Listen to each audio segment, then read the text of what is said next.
exception of confidential matters. This includes the public participation sections of meetings. The live stream recording of this afternoon's meeting will be available on the website as soon as practical. By participating in open submissions committee meetings, individuals consent to the use and disclosure of the information they share at the meeting, including any personal and/or sensitive information.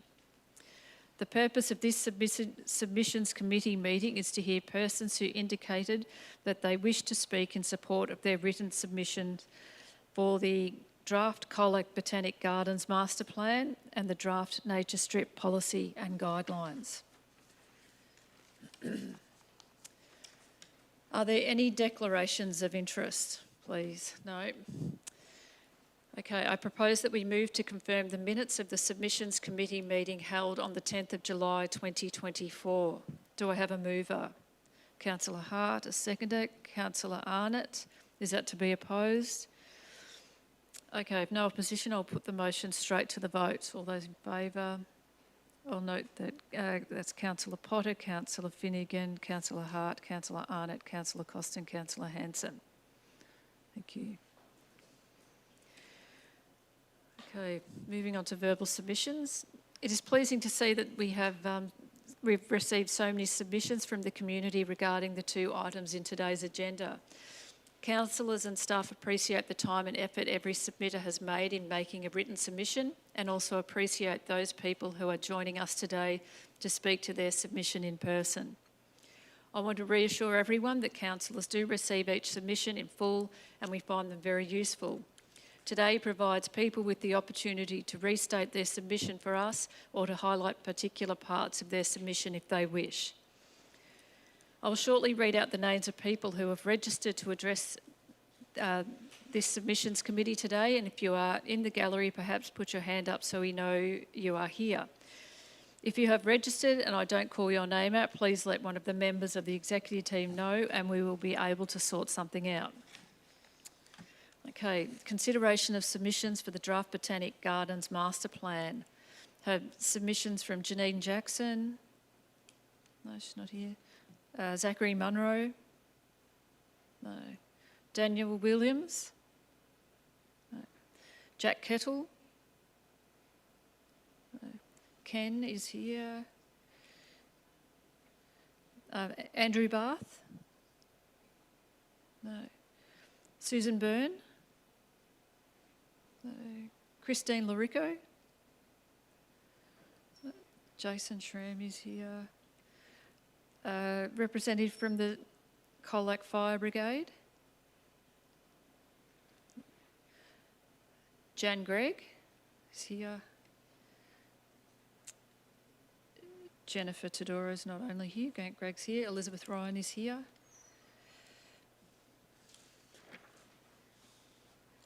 Madison Hegedus here, and Robert Cox. No. Okay. If any of those people turn up, they can speak then. I'll start with Mr. Ken O'Brien.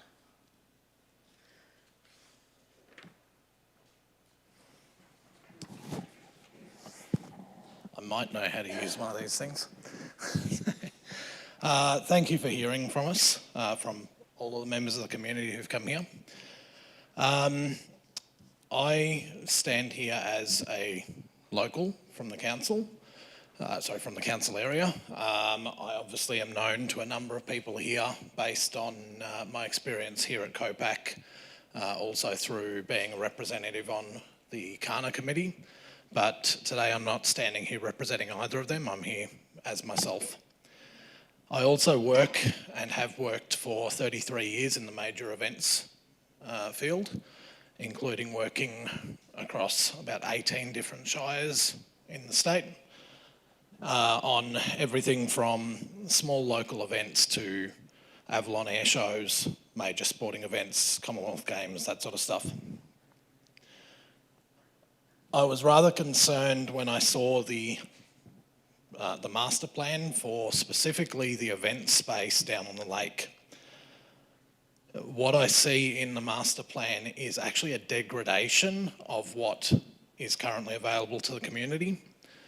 In terms of the services, the physical size of the space that is available for events down there, it is not big enough, let alone catered for the events we currently have, let alone anything we might want to have in the future. One of the best event outline plans that you can find in the state of Victoria at the moment is from the City of Greater Geelong. And it was written around events that were on their waterfront. It goes to about 150 pages of advice to local event committees and really drills down into what is needed for an event. And when I look at the master plan that was released for public comment, it doesn't measure up. It makes me question who actually provided advice on what is required for a major event, because it looks like no one did, or that the people who provided the advice don't know what they're talking about. Now, granted, the master plan is about so much more than events. It's about what happens every day in the Botanic Gardens area, and the advice given to the people who drafted that plan may well have been absolutely awesome for playground infrastructures, gardens, all that sort of stuff.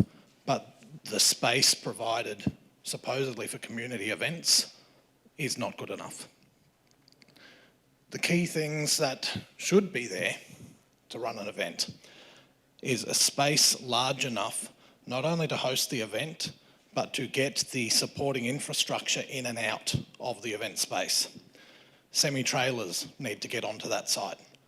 Stages that fold up or fold open to be used and then fold away again. Outdoor LED screens. Anyone that's been to one of the Christmas events down there, which I have not been to, I've generally been away doing other things, but anyone that's been down there and seen what is set up has to wonder how that stuff gets in there, looking at the master plan.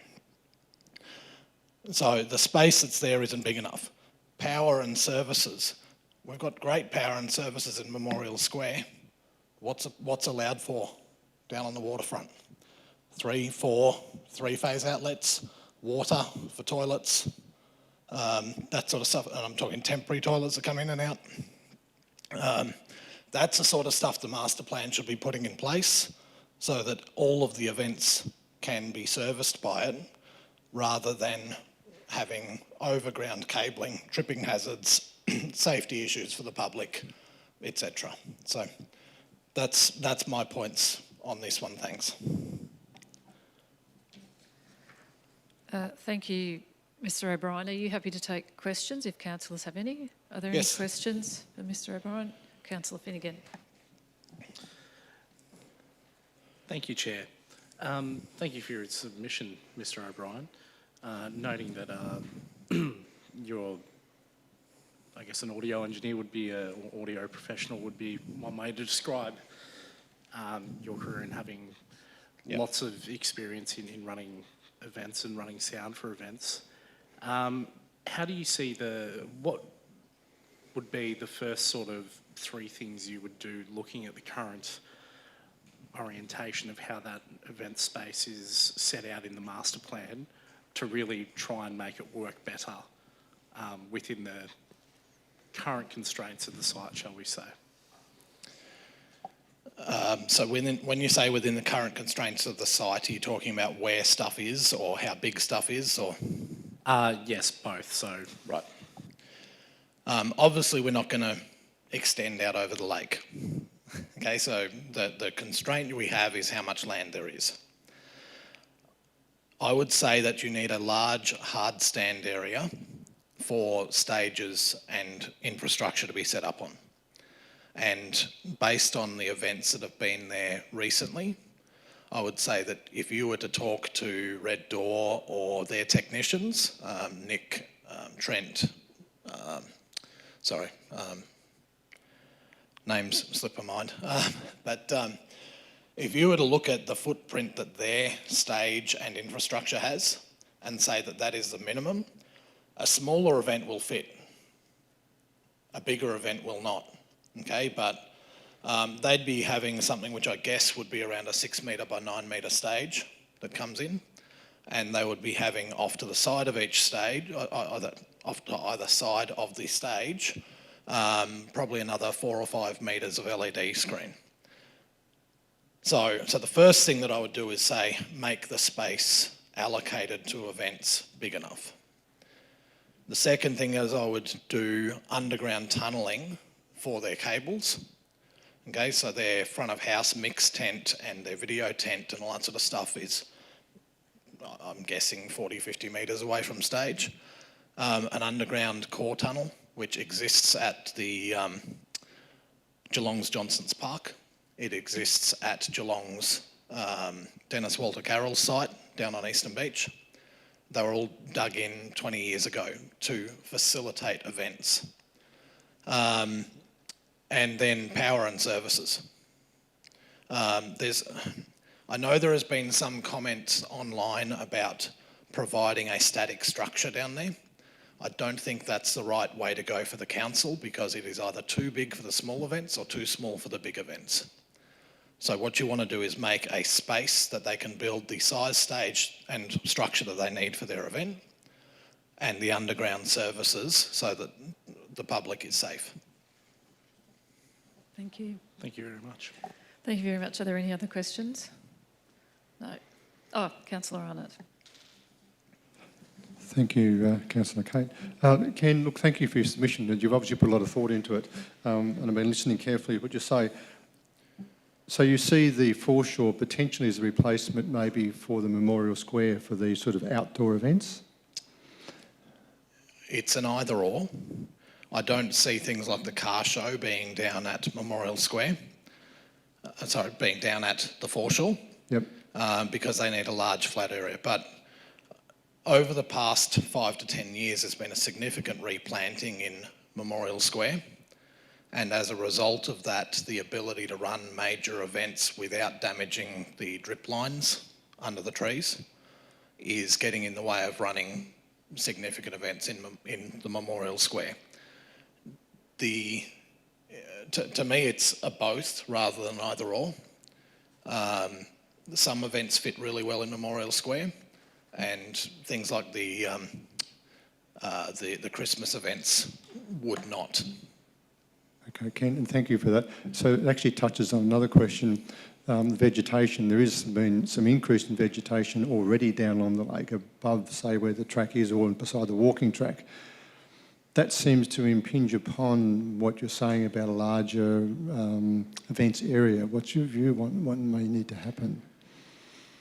We call it above the track. Having vegetation in that space is probably not a bad thing if it is taller vegetation, because it provides shade for your, we call them punters, for the public event who are attending the event.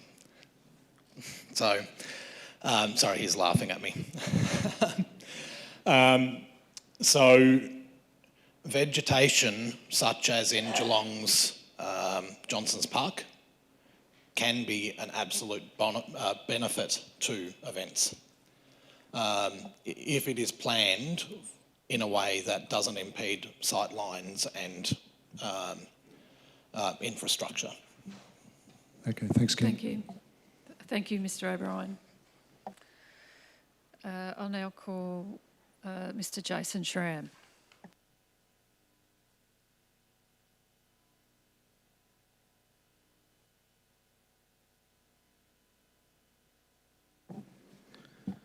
Thank you, councillors.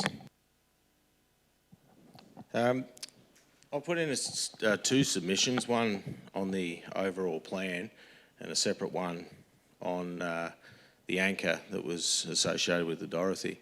But on the first one, and in my history of using the gardens, I grew up in Fine Street and my parents still live there, and use the gardens, from primary school and high school nearly on a daily basis. Not always probably doing the right thing in there, but we still used it, and so I've got a big knowledge of it. And I fished in the lake for redfin when it was one of the best redfin fisheries in Australia, And my memories of the Botanic Gardens are, are fantastic. And when I saw the master plan come out for public consultation, to put in the submission, it's a fantastic plan. And if it was a greenfield site and we didn't have a Botanic Gardens, and you look at it, if it was a new estate, you say, well, this is fantastic. It's great. I'd buy a lot in this estate and buy it if that was close by. But the fact is, we've got a Botanic Gardens. We've had a master plan 10 or 12 years ago, and this one here is, like, we need a freshen up for sure and some new ideas, but it's way over the top. And a lot of the things in it are, in my opinion, unachievable. It's, I'm not sure what council are trying to achieve if they adopt it in the way that it is. If it's just to adopt a fancy-looking master plan, then you've hit the nail on the head. If it's to actually get something done, something achievable, then I think you've missed the mark. What Ken had said about the entertainment space, it just virtually wipes that out. Down on the foreshore, the previous master plan, had an upgrade for the power in it, but we've heard, over the last several years with submissions to the budget about upgrading the power. The answer is yes, we've identified it, it's in the master plan. So did it ever get done? No. Little things are achievable, like the boardwalk and things that were done in the other master plan, a little path up the top. They're things that can be done. Like I say, it's a great looking plan, but it's impractical. Down at where the boat ramp is, it looks like there's no place to park your boats or cars anymore. With the removal of the fire track, obviously clearly the public don't want it removed, but it's gone. There's not even a bit of a compromise. We'll leave the hard stand there, but we'll get rid of some of the infrastructure that might impede events or those sort of things. In consideration of the terraces, I understand that the council's consulted with and looked at the original Guilfoyle plan from 1910, but a lot's changed in 114 years. And the terraces, while they might look fantastic, but has council thought about how you're going to maintain them? Currently, you probably get a guy on a mower for an hour and he mows that hill. You have these beautiful, fancy lawn terraces. Who's going to maintain them that would need weekly work on them to keep them in good nick and looking beautiful? The big regional playground down there takes up a lot of space. I think it probably should be revamped on where the original or the current play space is, because I know when that got revamped last time, it's been a disaster. There's been a playground there ever since I was a boy, and the big D10 bulldozer was there, and a lot of those good things that got removed because OH&S and all those sorts of things. But then in the gardens itself, I fully agree with giving it a revamp and some new plantings and upgrading some walking paths and those sort of things.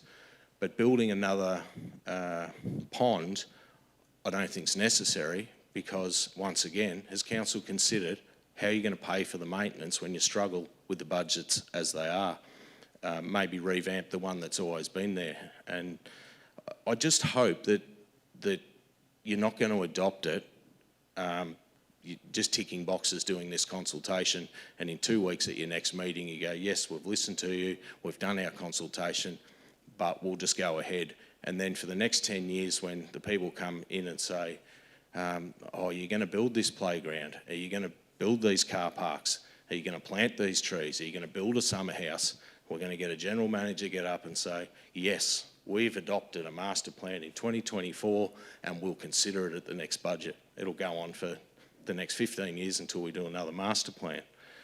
So I just hope you sit down, make it more practical with things that the council can achieve, not a $35 million wish list. And it looks good, but I think it's way over the top and confusing about what you want to achieve. And if you get $10 million spare one day, how are you going to explain to the public or the soccer club or some of the football clubs that want new pavilions that you've adopted master plans for, 4, 5, 6, 7, 8 years ago. Thank you. Thanks. Can I? Oh, sorry. Are there any questions for Mr Schramm? Councillor Finnegan. Thank you very much, Mayor. Sorry, Chair, I should say. Mr Schramm, you also mentioned about the anchor from the ship. Were you planning on going into that as well as part of your submission? Yeah, I was hoping I could speak on my second submission. Well, you've gone over a minute on this submission, so if you can speak quickly on your second submission, that would be helpful. Certainly. The second submission was there was no mention of the anchor that myself and Chris Smith and Hedgedus and a couple other people got out of the lake, whether it was legally or illegally, it's out. And I was very surprised at that. The offer has come for a number of years, even since we removed the lake, to the council that we would give custodian of it if council would come up with a plan to and some money or a design to put it somewhere. I think it should be down the lake in this master plan, on the foreshore, near the boat ramp, wherever it might want to go. But that offer has been put forward to council for a number of years, and more recently, probably in the last 18 months. And I know the CEO and I know a couple of councillors definitely know about it. So I'd like to see it in there, and the offer still stands that Mr Smith has a legal custodian of it through Heritage Victoria, and it's in a safe place, and there's rules around that to maintain it, keep it safe. But the offer's there. If council will come up with a plan and fund it, that the custodian will happily be signed over to the Shire to put it somewhere. So I'm hoping that that can go in the master plan somewhere. So, the whole purpose why we got it out of the lake was to put it on public display. So, hopefully that can go in the master plan before it's adopted. Thank you. Councillor Finnegan. Thank you very much, Chair. Thank you for that, Mr Schramm. And if you could, I guess, if you had the ability to put it at any spot down on that foreshore within the precinct, what do you think would be the absolute best spot for it? Well, you're asking for my opinion of where it would best go. It'd be down near the current boat ramp, or the main boat ramp, I should say. I think there's a seat down there in between the boat ramp to the east of it, I guess, in between there and the caravan park. There's a little bit of a foreshore. It could go there with a display. It doesn't impede on anything at all. I think that's probably the best spot, and it wouldn't impede on the, where the boats pull up and on the western side of the boat ramp. So that's where I think it should go. And a lot of tourists and things go down there, and the people that call into our great visitor information centre could be guided down there and see what the lake has to offer. Thank you. Councillor Potter. Thanks, Chair. Mr Schramm, correct me if I'm wrong, and I'm interested in your opinion about the heritage value of this anchor. My understanding is that it wasn't from the Dorothy per se, it wasn't associated with the Dorothy as such, other than it was trucked in from Melbourne and used as a mooring point for the Dorothy and then any other vessels. And I'm just wondering about what is the real heritage significance of this anchor, which was just used as a mooring. Do you have a view on that? Yes, I do. So I know a lot of the history about it, and it's got a great story, and what you mentioned about when they launched the Dorothy, it got stuck in the mud, and they fetched an anchor from Melbourne to drop it out so they could winch it out of the mud and use it as a pleasure cruiser. When we got the anchor out, I spoke to someone, I think his name was Doug Walters, from Heritage Victoria, and the anchor itself was protected under the Maritime Act as any other parts of the Dorothy.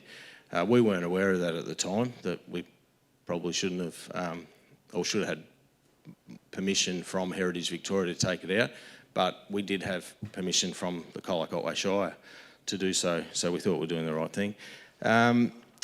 So then speaking to Heritage Victoria, they said it's very significant because it is associated with a registered shipwreck, which was the Dorothy that sat in the lake for many years until it was winched out in the 60s.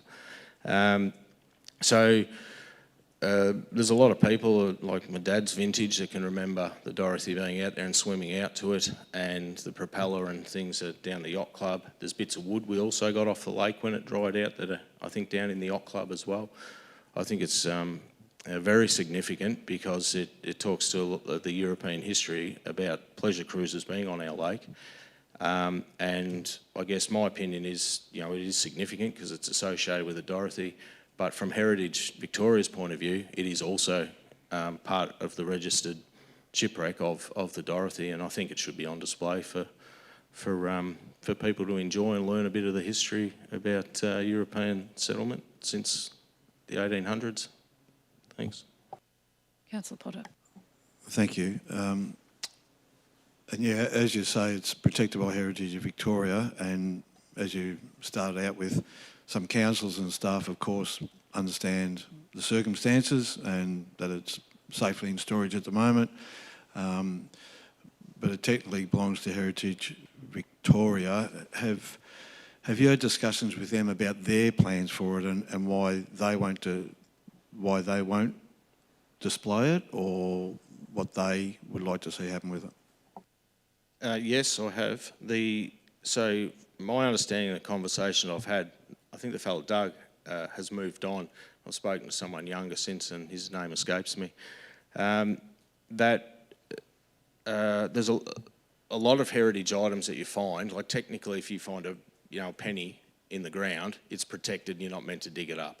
This, it's a blanket rule that seems silly for some things, like even a roll of barbed wire that's pushed out in the lake 70 years ago. You technically weren't allowed to pull it off the lake.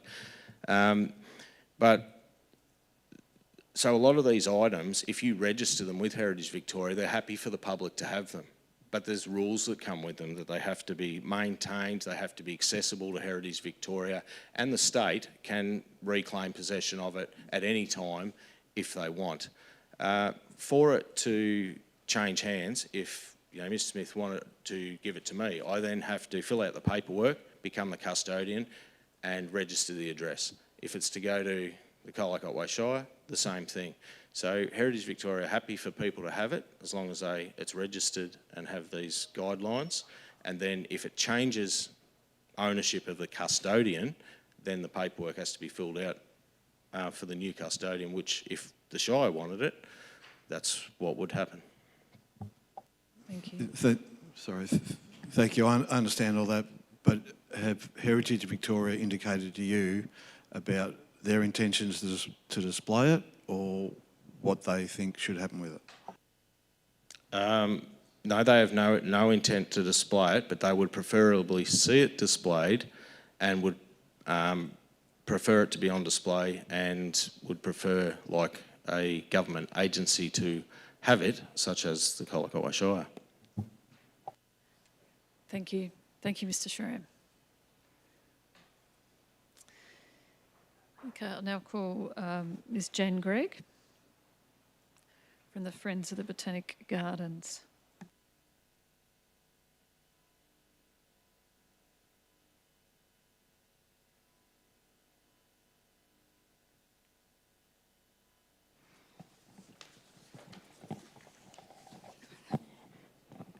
Oh, the joys of being 5'0". Thank you very much for the opportunity to address you today. Friends of the Botanic Gardens has been in existence for about 25 years or so, and we really look forward to the way this plan's coming together. We very much support it. It's built on the two previous master plans and on the foreshore master plan, and it has a number of things that are common to it. I think that there are three real things that I want to talk about. They're helicopters, pets, and connections. And before we go into what I mean by each of those, I take it that you've read what we've put in to our submission, so there's no point in me going over that again. Helicopters. I think that the helicopter view on anything is a necessary starting point. You get up in the air, you have a look at what's going on. I hear the comments about event space, and I look at the comments that are made, and that's really fair enough. I look at how the bits go together, but to look at event space just as one activity in the gardens looks at what, from a helicopter, what else would it cut to be able to expand that to the stage where, say, Geelong has that. We're not Geelong, and it needs to be appropriate for purpose within the helicopter view of what that heritage space does. The helicopter view, however, leads you to one problem, which is the devil's always in the detail, which takes me to my second point, which is pets. Now, everyone's got a pet. We have people who have the medlar tree in the gardens as a pet. They love it. Frankly, I don't like medlar jelly, but that's a side comment. But there are a lot of people who have a lot of pets. There are people who think the Mollis azalea bed is their favourite part of the garden. There are people who think the iris bed is their favourite part of the garden. There are people who think that the sports track that the CFA's got is their favourite part of the garden, but they're all under the heading of pets. They're things that people like and they care about a lot, but they aren't necessarily part of a helicopter view of what a heritage garden or the integration of the site really ought to be. They should be looked at in the context of that, and I think that's where you start coming to a view about the adequacy or otherwise of the plan.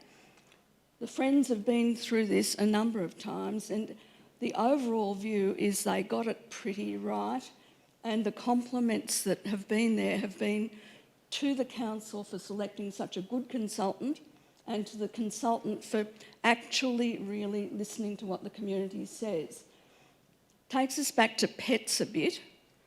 The problem with some things, I look at the comments that have come in, most of the comments, the negative ones, have been about the running track. I put this into the pets category. The running track was put there beside the lake in the days before Colac had a decent water supply system and they had to pump from the lake. Got that.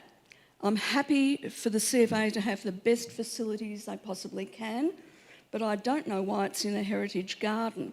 I'm much happier to have them have top-class sports facilities in an area that's appropriate for sports. But if you take a helicopter view of what the gardens are about and where the plans ought to go, then that particular running track cuts right across any development that's there, and it prevents the tying in of the master plan for the foreshore with the master plan for the heritage areas of the gardens. And I think the strength of the plan as it stands is in that integration of the areas that go across that. I think that, I'll pick up another point that was made earlier about the need for good planning of infrastructure, of looking at three-phase power and where it goes, where water goes and all the rest of it. All of that stuff sits in behind the master plan. The master plan is there to give us a basis for going out and searching for money, not as a basis for going and spending our revenue money from the taxpayer necessarily. The word grants comes into it, and it's under the heading of without a plan, you're never going to get there. I think it gives us the capacity to go out and look for state government money, private money, whatever. Look to our politicians and say, tell us where federal and state money is coming from that will give us the ability to do this. This is not necessarily about just spending our ratepayers' dollars. The third point that I'd like to make is about connections. The connection of the foreshore plan, which has been such a success, to the heritage area of the master plan is the guts of what this plan's about. And I really support it completely, but I also support a couple of things that are a bit beyond the plan, and that is looking at the connection of the gardens to the central business district of Colac, how you get a visual connection and a physical connection in terms of signage to be able to integrate across the the part of the community that everyone sees as CBD with our best asset, which is the gardens. I'd say you could take it further and look at how you organise connection more generally. I get comments from people about bird life in the gardens and how prolific it is, and wouldn't it be better if we could extend that through into the bird sanctuary, for instance, and to get better corridors for birds. So connections cut in a number of ways, and it's a matter of how we best integrate the gardens with the most beneficial aspects for Colac as a whole. I could go on more than that, but I think that's enough. Thank you, Ms Gregg. Are there any questions? Councillors?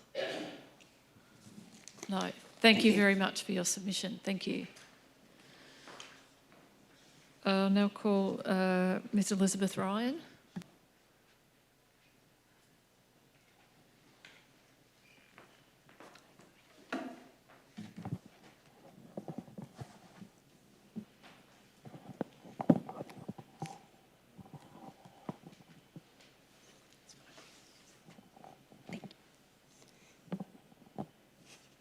Thank you, councillors. My discussion is about protecting the gardens, and first that comes to mind is the fact that we're at so risk of fire and other threats, and that foreshore being clear is critical to that actually maintaining the garden's integrity going forward. I agree with temporary structures, and I agree with the hard base that those things could be placed upon. I also believe that we've overshot the mark by looking at removing the fence. The fence should have just been replaced. It's the place where, as a farmer, that your first port of defence is a fence, and to actually have that to protect us from litter.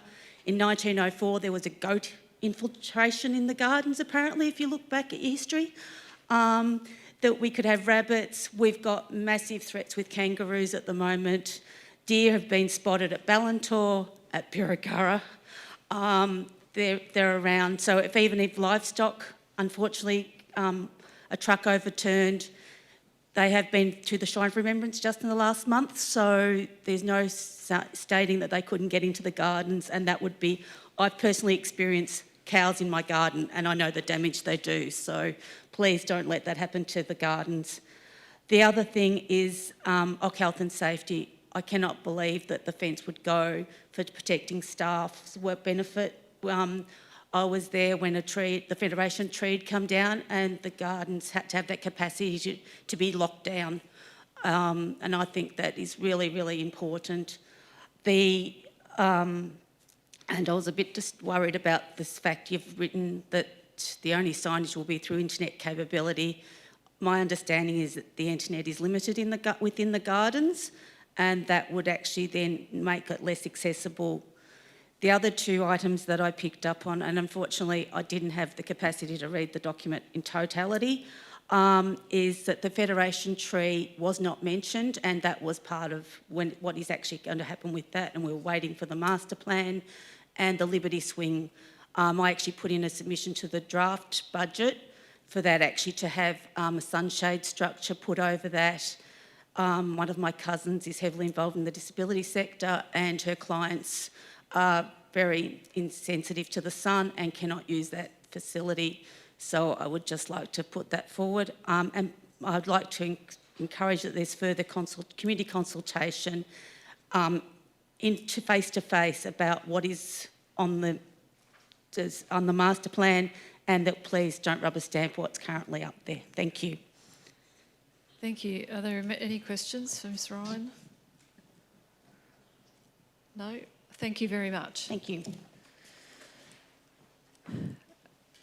I'll now call Ms Madison Hegedus.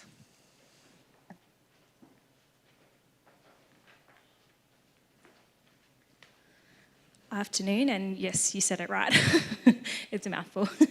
I would just like to say thank you for the opportunity to speak. And firstly, I would like to say, when I first looked at this plan, I was impressed. I was excited. It had me going, yes, oh my God, something new. There's actually changes. Things could happen. And I do understand what Jason is saying about, you know, are we reaching too high? But I am an optimistic person, and I think we should reach for the stars. We're not going to get everything done on the plan in that 10, 20 years. It probably is not achievable, but if we've got it there, we've got the option. So if funding comes up or things like that, we have the option to do it. The biggest thing that I thought were positives were the actual Botanic Gardens itself. So I thought the design, bringing it back to the original 1910 design, I really enjoyed learning and reading all about that, and it made a lot of sense as to why our Botanic Gardens are the way they are and to keep them the way they are, just updating things like paths. You know, I'm a mum, prams, you can't walk side by side with a friend with a pram on those paths. So things like that I think is really great. Outside of the gardens, I think the things that work really well is the parking, the bus stops, all of that sort of stuff on Fine Street and the near the Botanic Gardens Cafe, all that being done. All the renovation of the Anglers Club and having that a multi-use space with the Friends of the Gardens to be down there. Existing toilets, I think more toilets the better, and I think the toilets that we already have there, they absolutely need an upgrade. They're horrendous, they're disgusting, and there's no baby change facilities, so that was addressed in that, and I would hope that that will happen. One of the biggest things that I think is a positive, and I know it's a very polarising opinion, but I think the running track definitely does need to go. It is an eyesore, and I would think if I was, you know, I'm not in the CFA, I can't stay, but I would want new facilities that are, you know, the best of the best, and if that's an option, I think that would be the best. Anyway, that's my opinion on that. I just had little concerns throughout the plan, and mainly it was to do with the foreshore, the children's garden. I'm just concerned that I didn't want to lose that play equipment, and I'm not quite sure how this process works, whether that's just a concept and further details come if that ever happens, but I just didn't want to lose that play equipment there, as well as the second regional play space I think is great, but just I don't want it to also take up a lot of that big, beautiful open space that we do have down there. So whether that needs to be something that is considered. Slight concerning with the car parking design, and I again don't know if that's just sort of a rough guide. It looks to be both the car parks that are the one that's an addition car park to the foreshore and the one that's rejigging near the rowing club. The design looks to be that it takes up a lot of space around it and is where the car park is at the moment, the rowing club, fine the way it is in terms of where it is, but slightly odd shape because of the playground and stuff. It just looks like turning it on angles and things like that is taking up usable space. And then the one around the Anglers Club, it's just again removed from the other car park, and it's unusable space around it. That's the grass and everything like that. So can it be attached to the playground around the Anglers Club and used better? It's just something that I thought could be done a little bit better. The event space, again, is something I think needs to be improved, and I think everybody has already touched on that, so I'm not going to go into details. I agree with what everyone else has said about the infrastructure and what needs to be done there. And lastly, I personally was really disappointed that the anchor wasn't included in this plan. I was involved with this in 2016 in removing it, and I just think it would be amazing to see it down there, and I think it would be amazing to just have it on the plan. This is the spot that we think it should go.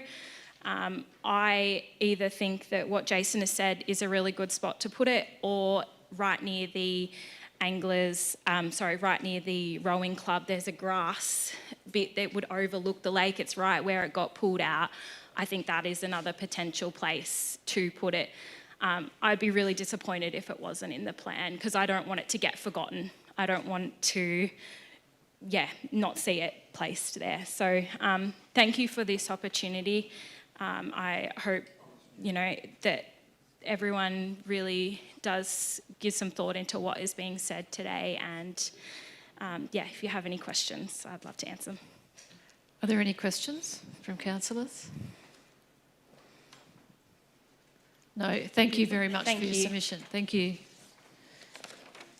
Now, before we move on, I think, is there anybody that has turned up that had registered the fire brigade? Yes, we got a representative here from the fire brigade if you'd like to make your submission.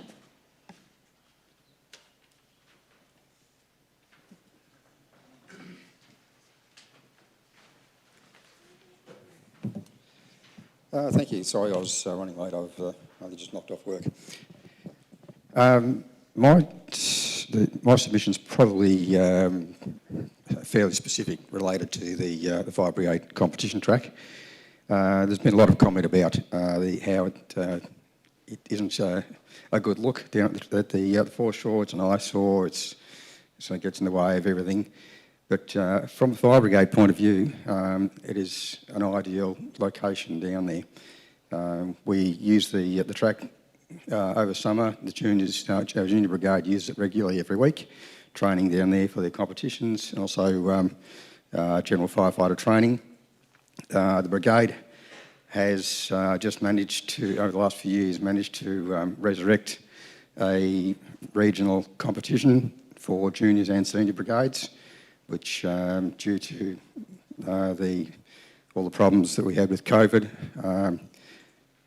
the competition sort of lapsed for a few years, and we struggled to get the competitions back in place, which is now a fairly popular competition attended by about 10 brigades from around the southwest district, from Werribee, Melton, through to Hamilton, Warrnambool, all attending there. Comments we get from the brigades that do attend down there is that it's an ideal site for them. It's very picturesque, obviously, by the lake, but also there's plenty of room to accommodate what we need with our competition requirements. The option that we had to move the track to the Central Reserve, it's been tried a few times, but the site that was offered is not suitable. It just doesn't fit. It's not the right size, not the right shape, not the right access. And on top of all that, if we replaced the current competition track and built it to a standard that is required to run competitions, the price is millions. So it's not just a bit of bitumen with a bit of plumbing anymore. There's a lot more involved in building it up. Now, the brigade would like updated facilities, but they're not prepared to cough up to move to a new site when it's not where we have instigated the move. Excuse me. And also, the sites that have been offered just aren't suitable. At the moment, where the running track is, it's the best, it's the most suitable place for it at the moment. It's well known by all brigades around, and they're quite, excuse me, they're all quite happy with the site where it is. Probably to say I wasn't really going into too much detail, but I covered most of that in the written submission I think on behalf of the brigade. Thank you. Are there any questions? No, thank you. Thank you very much. Now, I don't believe anybody else has turned up that has made a submission.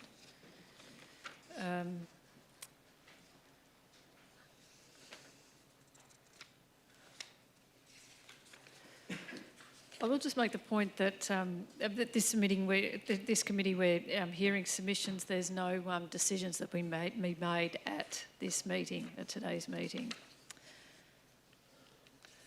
Where am I? Sorry.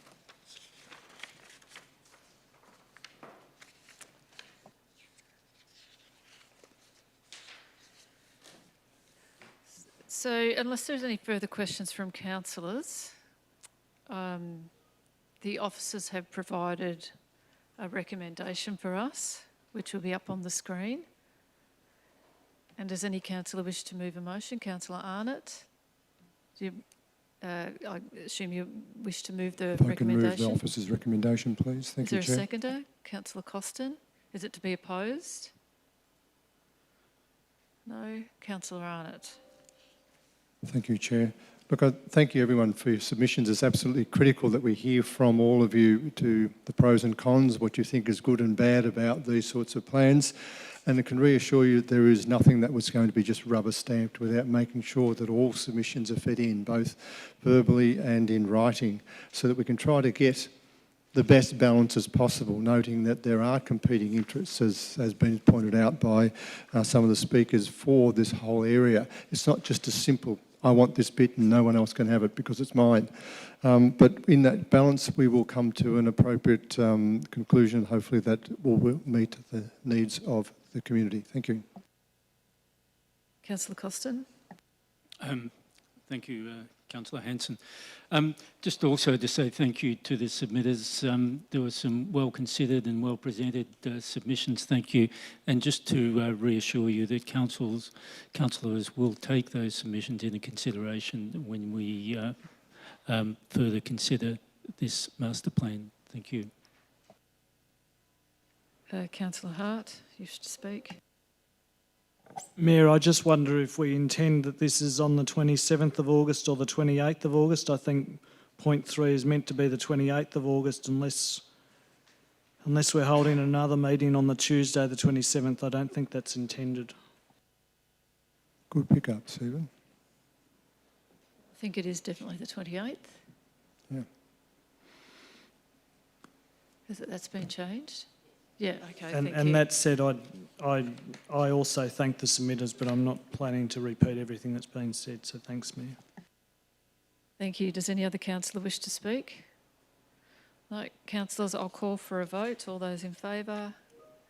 The motion's carried 6-0 with Councillor Potter, Councillor Finnegan, Councillor Hart, Councillor Arnott, Councillor Costin and Councillor Hanson voting in favour. Thank you.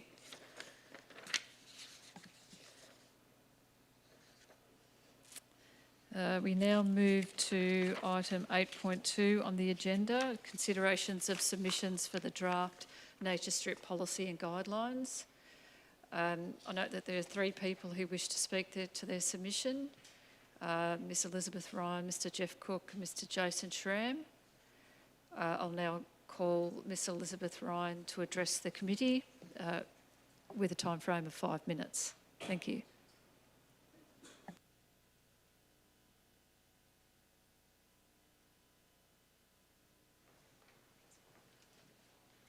Thank you, councillors. And I won't need 5 minutes, that's a change for me, okay. I just wanted to clarify what, if it needed to go on a land title, if you actually did work on a nature strip, I've been told it could, I suggested it maybe should be put on a section 32. And I refer to a current case that's happening in Melbourne and the city of Maribyrnong about a guy who was told he didn't know and he bought the property and there'd been a rule put across the development that they had to have, they weren't allowed to have artificial grass. And he wasn't aware of that because it wasn't on the section 32. So he put in artificial grass for five grand's worth. And now he actually then took it to VCAT, but he's lost because of time delays and whatever. But my point being is that we need to, if you're going to let things happen, it needs to be well documented along the way, that people know and it's transferable knowledge, and that everybody is aware of what's happening. I'd also just concerned that it's really, I'm sorry, I'm going to go back a step. People that manage nature strips and curbing are amazing, because as a kid I hated doing it and hating using the mower and running off the curb and things like that. And the other thing that I find really frustrating coming into Colac, especially because I come in from the east, is to see the amount of stuff that's put in people's nature strips and then they've still got to be able to manage it. Currently there's new water pipe markers that are white, about yay high, about 3 foot for the records. They've got white with red and blue total clash of colours if you're into colour schemes, but yeah, I just think we need to do better. And it's really, as you go around the streets, to see the variety of trees or the state of different trees, the lack of trees, and nature strips are a status symbol.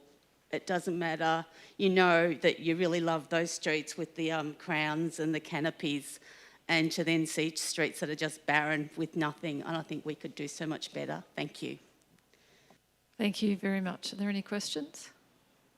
No. Thank you. Thank you very much for your submission. I'll now call on Mr. Jeff Cook.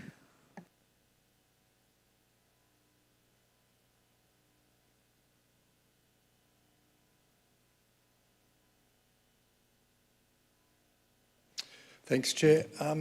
It's been really mostly positive stuff that's come out of what's happened with the nature strip so far. We've abolished that $105 fee, and the new guidelines mean you don't have to apply for a permit, which is all very positive. And as Meg Caffin, the urban forester, said when she visited Colac, the people who want to plant out nature strips know what they're doing. They're not going to do it unless they know what they're doing, so just let them go for it and prevent the barriers. The guidelines, I think, are a good start, although there are a few points I'd just like to point out which I think are unnecessary. First of all, the specifics of the height of 600 mil.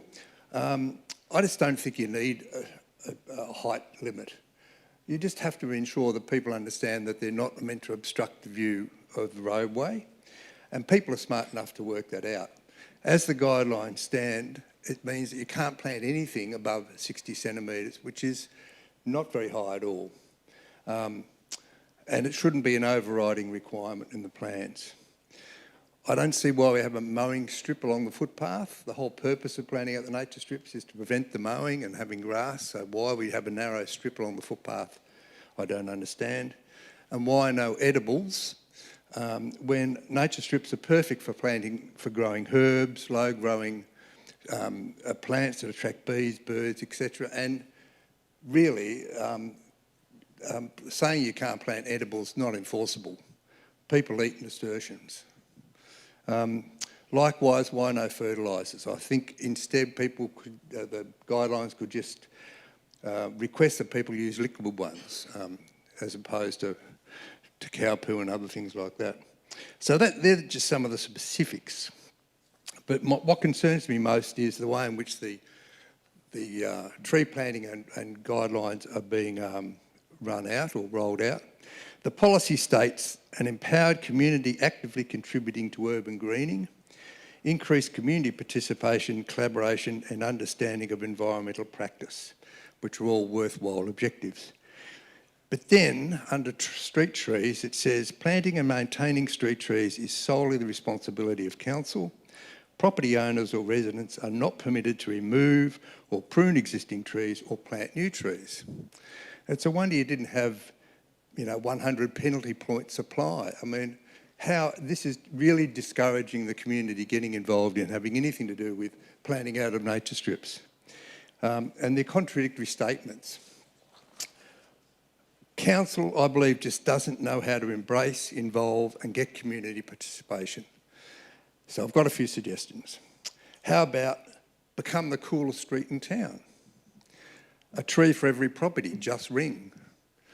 Want to plant your own tree? Just ring and check and we'll tell you it's okay.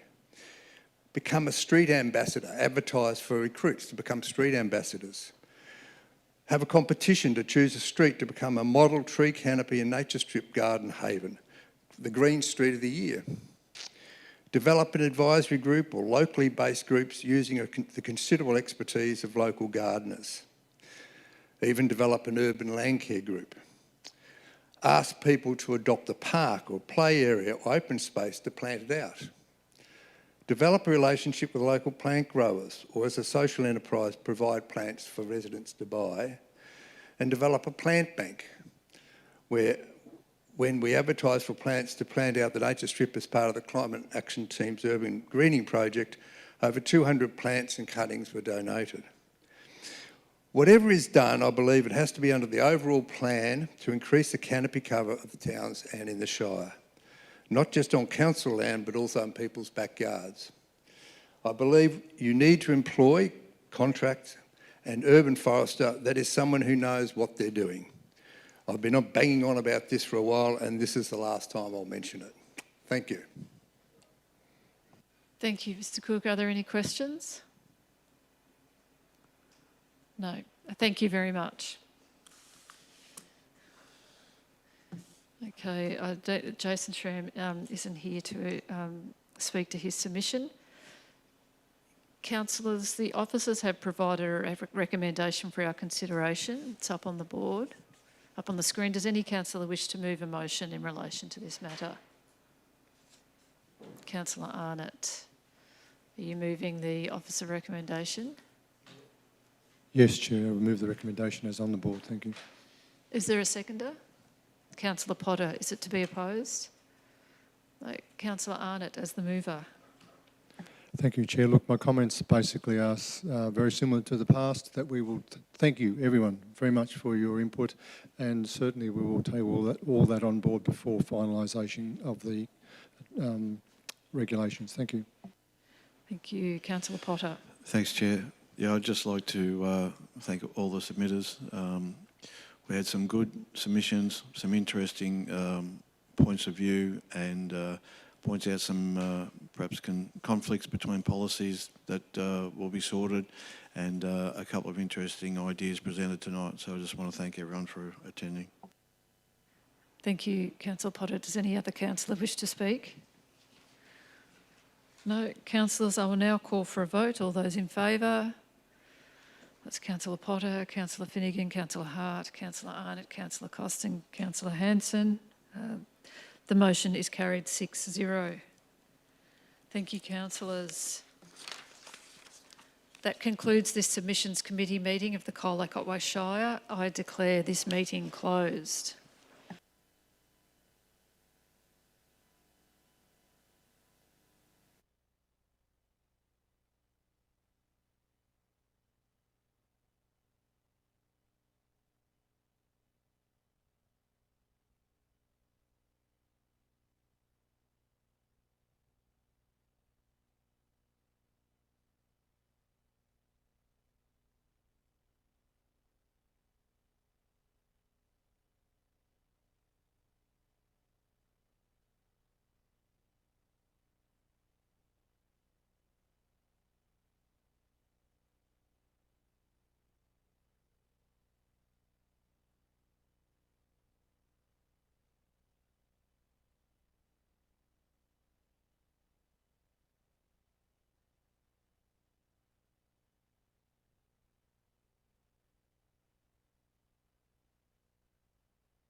of August 2024.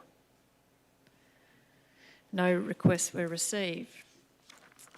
I have received questions in writing from Mr. Jason Schramm, and his question is, okay, I believe these questions are relevant as it relates to an unscheduled meeting. Why has the council had 9 unscheduled meetings since February last year with apparently no urgent items that couldn't wait until a scheduled meeting as voted on by the council? Question 2, as having so many unscheduled meetings makes it hard for the public to attend, who authorised the meetings and is it to rush through items before the new council is elected? There will be a response from the General Manager, Kendria Pope of Governance. Thank you. Thank you, and through you, Acting Chair. Council has a significant volume of important business to conduct both throughout its term and also, equally importantly, in the lead up to the upcoming caretaker period. And unscheduled council meetings have been called both throughout the council term and, as is noted by Mr. Schramm recently in this calendar year, in order to deal with a range of substantial matters of business, including both major statutory planning decisions, funding opportunities for which we've had very short notice, grant applications, and major items for decision which were deferred from previous meetings. That business has not been able to be managed within existing agendas and the time frames which are set for council meetings as articulated in the governance rules, both the previous governance rules and the new governance rules that apply. And if those meetings were not scheduled, there would be a substantial volume of unfinished business at the end of this council term. Thank you.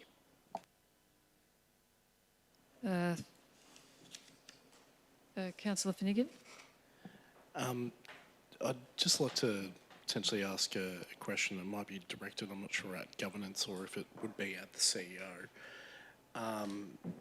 Just noting that that answer from the GM was different to what's been provided to councillors, if we could be provided with a copy of that as well in writing.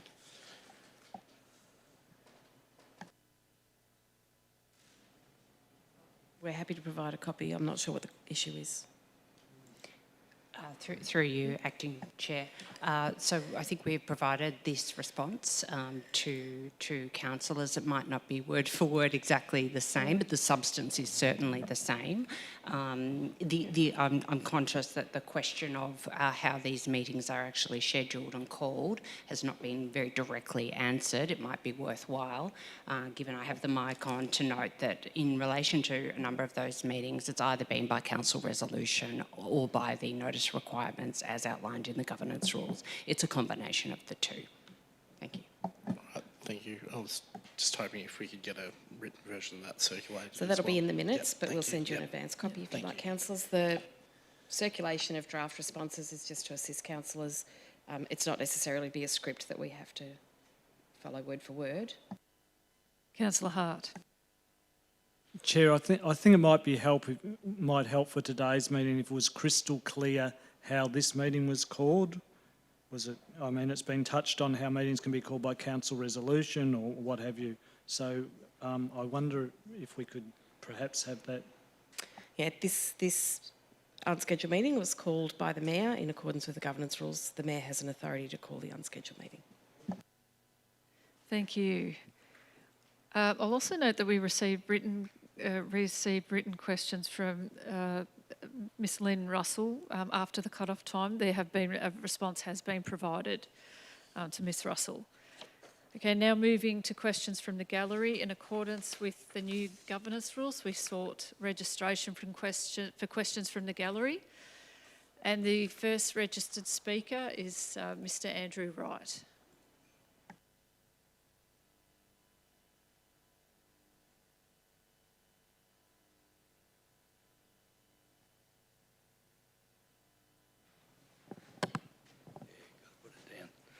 Madam Mayor and councillors.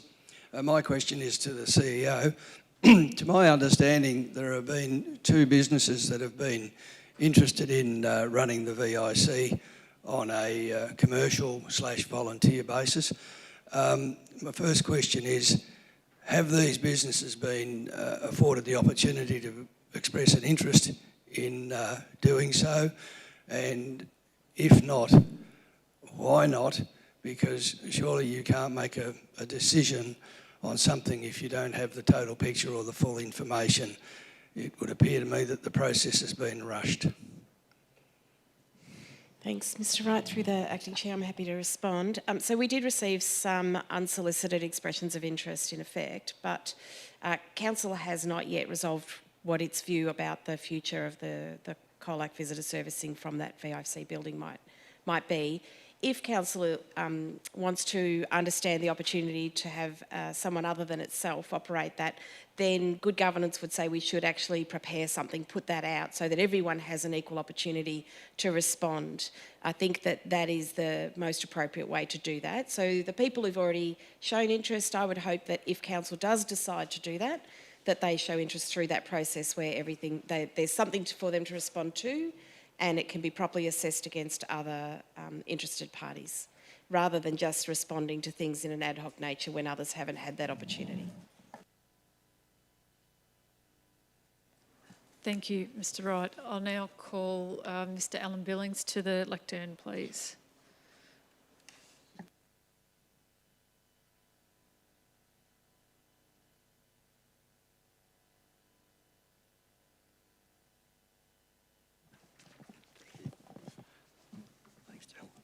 Thank you, councillors, for the opportunity to put a couple of questions.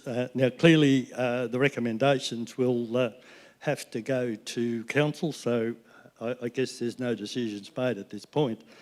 Although it was interesting to hear that the CEO said that the council was going to make decisions before it went out to for any other consideration. There's certainly some recommendations here that council have the opportunity to make today. If I could also raise a concern about the use of the unscheduled meeting. I noted the chair indicated that we have 15 minutes. A normal council meeting would give question time 30 minutes, so we've been cut down. I did notice that council staff response were also quite verbose, and time has disappeared.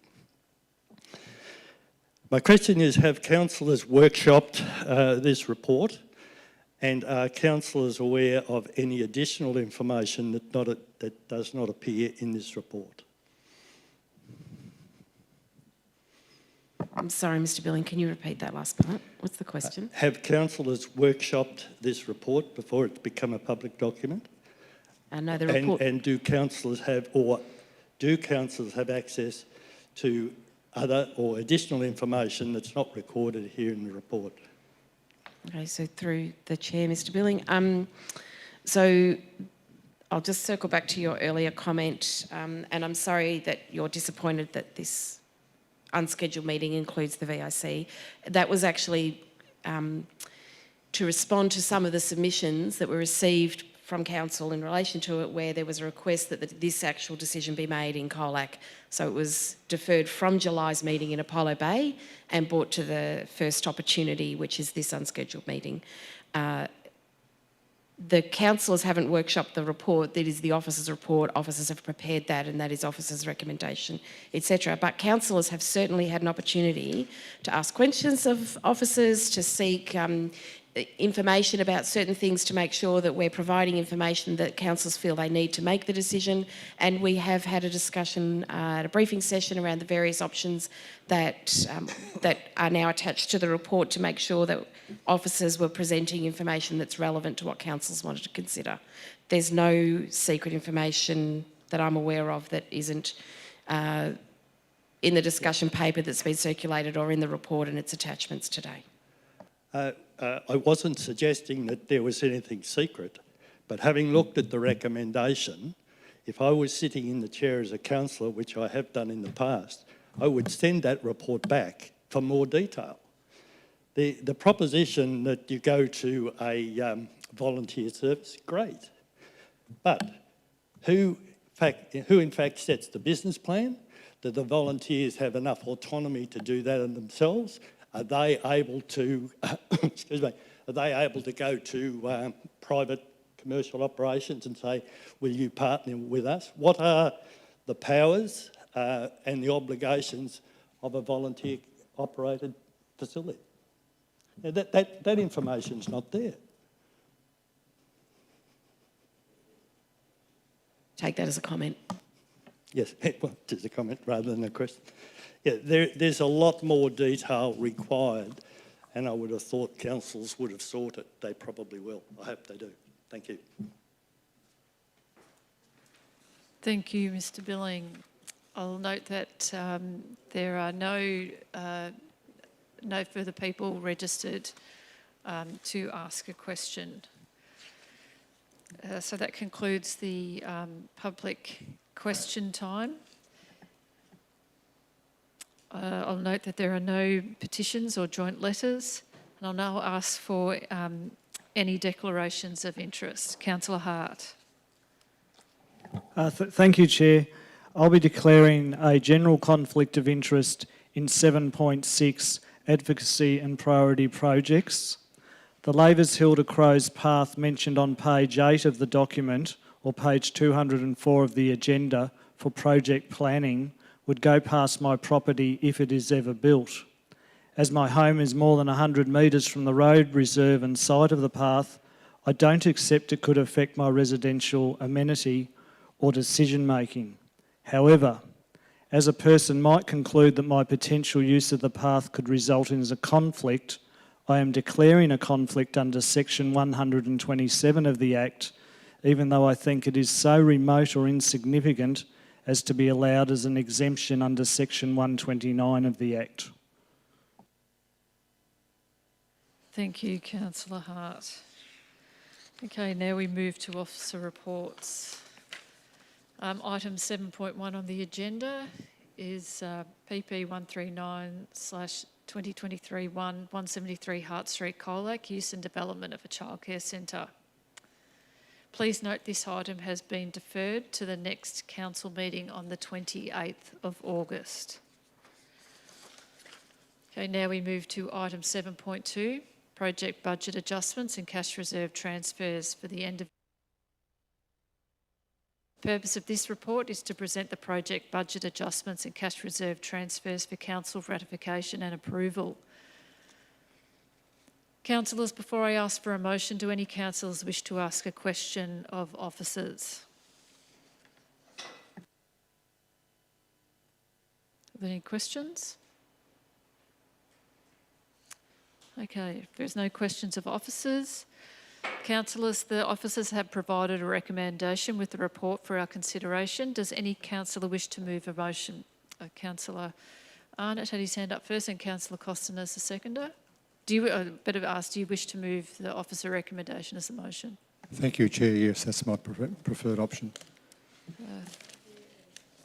Councillor Arnott as the mover and Councillor Costin as the seconder.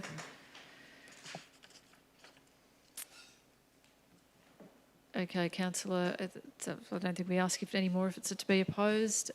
Councillor Arnott as the mover. Thank you, Chair. Look, this is one of the reports that we do get on a regular basis from our executive. It does keep us up to date on what's happening with our projects and with the needs for extra or savings that we're making from these projects. The reality is this table provides us with information on over $7 million worth of completed projects so far this year, which I think is fantastic, and that is not the sum total for the year. That's just up for this period of this table. Now, there's a significant number of savings, amount of savings coming across for these projects, and it's absolutely pleasing to see that the vast majority of the projects that Council undertakes have gone through a stringent operation which makes sure that the budget in the first place is sufficient for them. And then what we've achieved in most of these circumstances is an excess. In other words, we've come in under budget.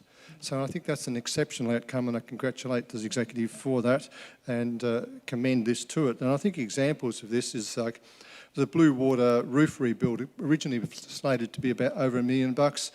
The revised budget for that is about $200,000 because on re-examination the scope of repairs is nowhere near as bad, and that's a really good outcome. There's other things that we need to make awareness of, a facility for which is a soccer facility grant. We've got a grant of $40,000 to do a feasibility study. We're going to add to that. This allows that money to be released for that project. So that's what this is about. Thank you. Thank you, Councillor Costin. Thank you, Councillor Hanson. This is a great initiative of our CEO to present this data to Open Council. Thank you. It keeps councillors informed. It keeps the community informed of the business of council. It's introduced a great deal of transparency, but it also introduces an accountability.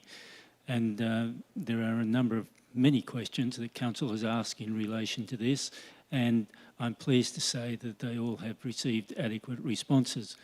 But if the community has questions in relation to anything on these tables, the community should ask questions of council at the next council meeting. Thank you, because this is how the community's money is being spent, and you're entitled to ask questions. Thank you very much. Thank you. Does any other councillor wish to speak? Councillor Hart. Thanks, Chair. Just to repeat one particular comment, that this is a very open and transparent process that hasn't always existed in council, and so I can commend the CEO and officers for preparing this report in this way, and part of this will ensure that the various reserves that council have, there was a deficiency in those, but there'll be cash backing of reserves. Part of this is using those funds to ensure that that occurs, so that's also a more secure financial position. Thank you. Does any other councillor wish to speak? No. Councillors, I'll now call for a vote. All those in favour: Councillor Potter, Councillor Finnegan, Councillor Hart, Councillor Arnott, Councillor Costin, Councillor Hanson. The motion is carried 6-0. Thank you. Now we move to item 7.3, the draft Lake Colac Path Feasibility Study. The purpose of this report is to present the draft Lake Colac Perimeter Path Feasibility Study for endorsement for the purpose of exhibiting the draft and inviting public submissions. Councillors, before I ask for a motion, do any councillors wish to ask questions of officers? No? Councillors, the officers have provided a recommendation with the report. Does any councillor wish to move a motion in relation to this matter? Councillor Hart, the mover. Councillor Potter is the seconder. I will now ask the mover to speak to the motion. Thanks, Chair. So I'm moving the resolution as recommended, which is on page 26 and 27th of the agenda. I think this is a very interesting project. It's to do with the Lake Colac Perimeter Path feasibility. I think it's important to note, and I don't plan to go into that into too much length, but important to note what we're doing here if we pass this today. We're not trying to rush this through and deal with it before the election. In fact, if anything, quite the opposite. We're tabling the report. The report's been tabled in an open council meeting. The formal exhibition process won't commence until the first 6 months of 2025 for the purpose of inviting submissions, and the new council will be dealing with that. However, by doing this today, you've got the added benefit that the document, the draft document, is available to the public for many months, so that by the time you come up to the formal submission period, which will be handled by the new council, people, if this is of a particular interest to them, will have an enormous amount of time to go through this document, and I don't see how that's anything than being open and transparent, at the same time respecting where we are in this election cycle. Thank you. Councillor Potter. Thanks, Chair. Yeah, I'm pleased to second this motion. The community, like many councils, have mused about this, dreamt about this for a long time, looked at our beautiful lake and the potential economic and social benefits of a path around this lake. I'm pleased to say this council found the money to undertake a feasibility study to do exactly that. I won't comment on the results of that. I'm looking forward to, if this is supported, the community looking at it, talking about it, and feeding back into the next council their ideas about what can or can't be done, what we should be aiming for, are we shooting for the stars or what. But here it is, the community have asked for it, and we've done it, and we're putting it out for comment. Thank you. Does any other councillor wish to speak? Councillor Arnott, then Councillor Finnegan, then Councillor Thank you, Costa. Chair. This has been one of those projects that the community has been calling for to get a report on. It's actually great to see this report out and to go out for the community for comment. And this is one of the examples that rather than being at home tonight and watching telly or having dinner right now, we're actually here in an extraordinary meeting to make sure we push this through. The worst thing I would like to impose on a new council is, here guys, we'll leave you a big full in tray because we couldn't be bothered getting back to work. So I'm really pleased to see this come to full council now. Thank you. Councillor Finnegan. Thank you very much, Chair.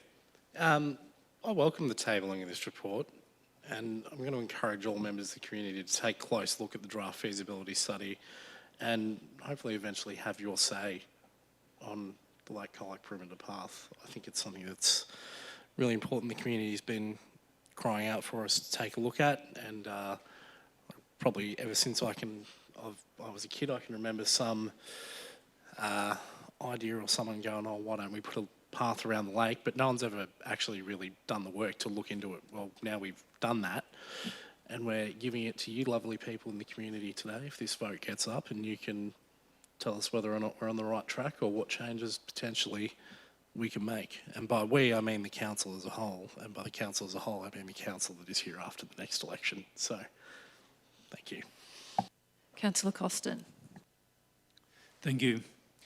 There's little doubt that Lake Colac is one of the jewels in Colac's crown, Colac and District's crown, but it's underutilised at this stage. It's an underutilised asset. It has great potential to boost social networks, to promote physical activity, physical fitness, and to boost the economy through events. And I hope at some point in the not too distant future, subject of course to community input, that we will see running events or cycling events around Lake Colac. Thank you. Thank you, councillors. I'll now call for a vote. All those in favour? Councillor Potter, Councillor Finnegan, Councillor Hart, Councillor Arnott, Councillor Costin, Councillor Hanson. The motion is carried 6-0.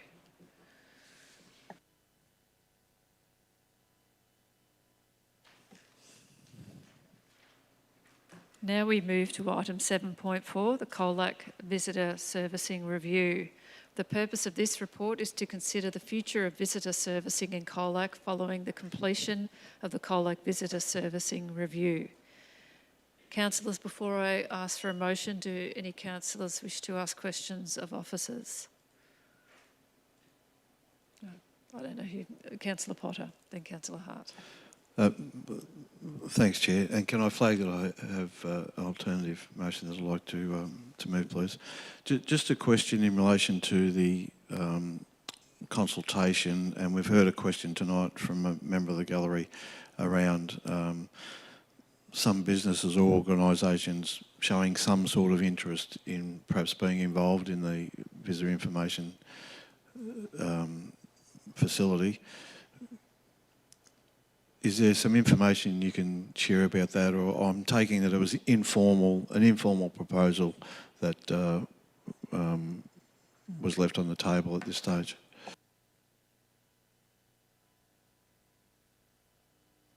Through the Mayor, at the moment that proposal is commercial in confidence, so we can't provide any further information. All we can say is that we didn't ask for proposals, but had something informally submitted, so we can't formally consider that through a EOI or a leasing or any other process at this time. Thank you. Councillor Hart. Thanks, Chair. My question, if a resolution is passed today, I note there's been a suggestion there'll be a different resolution, but that effectively kept the VIC open. Is Council going to put back the information centre sign? I believe the blue and white signs are a pretty standard sign, and it's been raised during submissions about the lack of that sign. So through the Mayor, potentially, but that depends upon what option is pursued. Currently, Council cannot put that sign up as it's not an accredited centre under the VTIC guidelines, sorry, Victoria Tourism Industry Council guidelines. So we aren't allowed to fly that coloured sign or flags. Hence why we've got slightly different coloured logos currently outside the centre. If we pursued the Model 1B, which is current model, or any of the volunteer models, we couldn't re-put up that sign.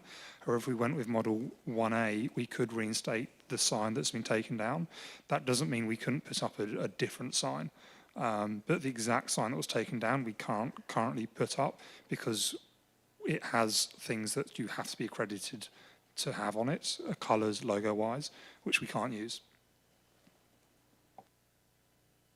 You, Councillor Hart.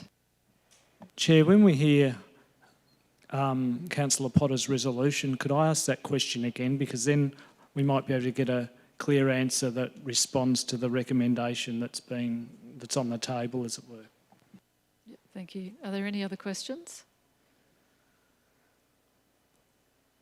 Councillor Potter, you flagged that you had a motion. I did, thank you. If officers could put that up on the screen, please. And can you please read what is different in the motion to the officer recommendation?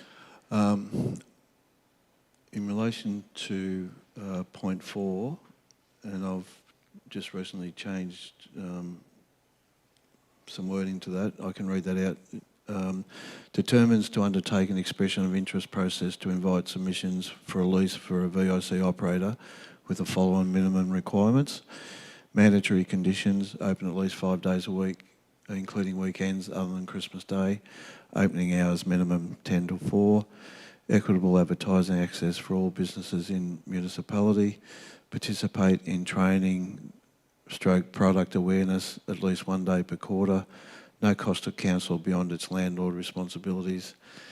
B, desirable conditions, incorporation of a volunteer program to enable community members to support visitor servicing. Point 6, agrees that the expression of interest process will commence as soon as practicable after the 28th of October 2024 to enable the newly elected council to consider submissions as early as possible in its term. Point 8, introduce the following alternate visitor servicing initiatives as soon as council ceases to directly operate the Colac Visitor Information Centre. And sorry, officers, not trying to be difficult, but I'll read out points A, business partnering 15K. B, Colac tourism product development initiatives, e.g. business case / concept design to support future funding applications, 25,000. And point C, I'd like removed, please.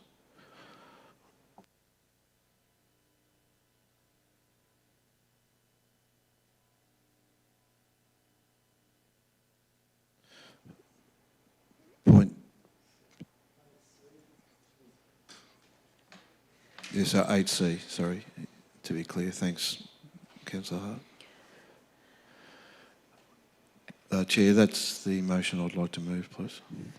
So through the Chair, can I just ask a question of officers just to make sure that we can implement this? I just need to ask Mr Meyer, can we implement point 8A without the officer to do that work? Through the Mayor, yes, but we'd have to look at what we don't do. No, that's okay. So we won't, when you say don't do, you mean redirect existing staff to this? We would have to redirect existing staff. Okay, so we can't do it without point C. We would have to stop doing something else. Yeah, okay. Yeah. So you can't do it without... Okay. Yes, we without C would have to stop doing something else. Yeah.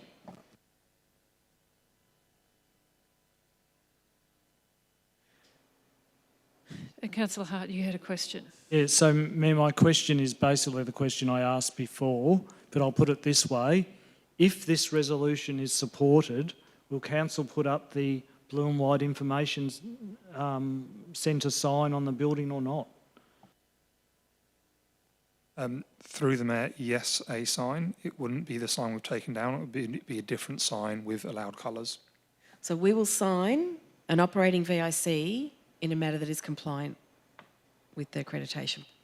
But we'll put up a sign. Sorry, Chair, I didn't think this was going to be so difficult.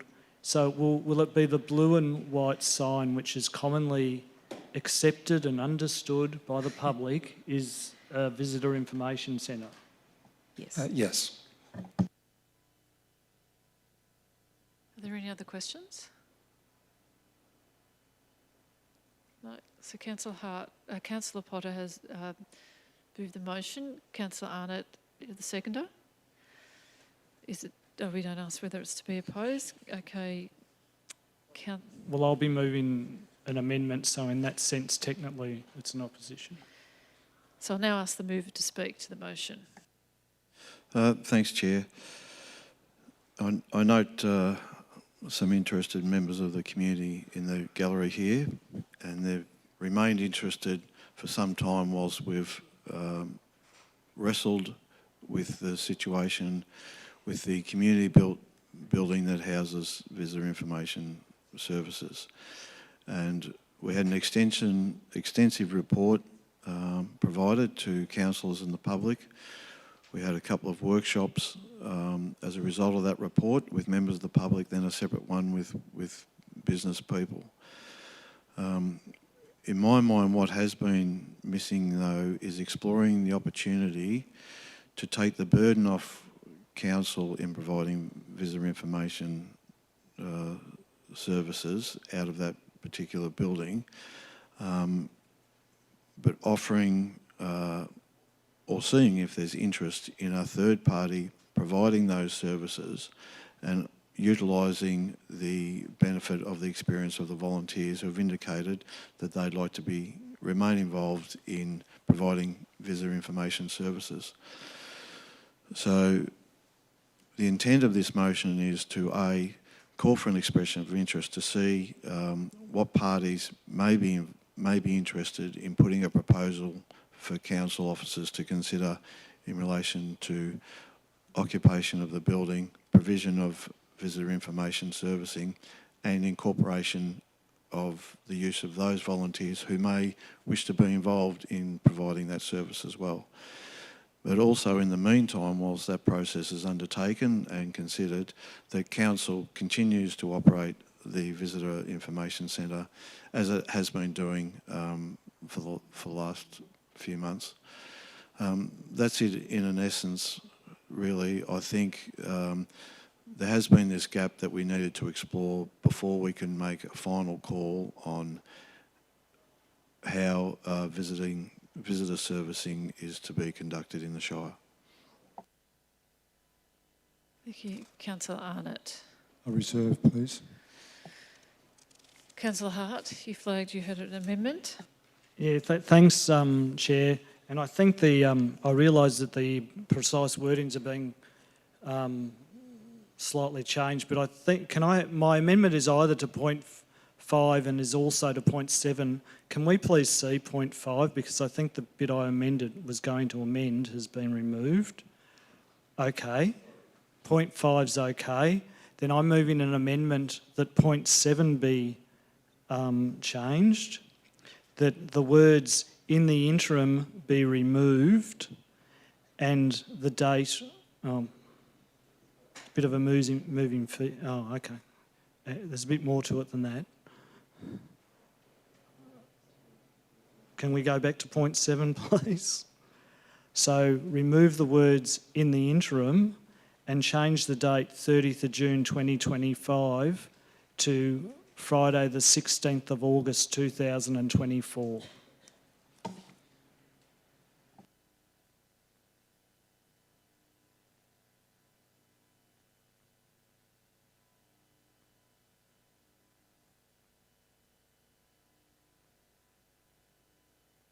Friday the 16th of August 2024, please.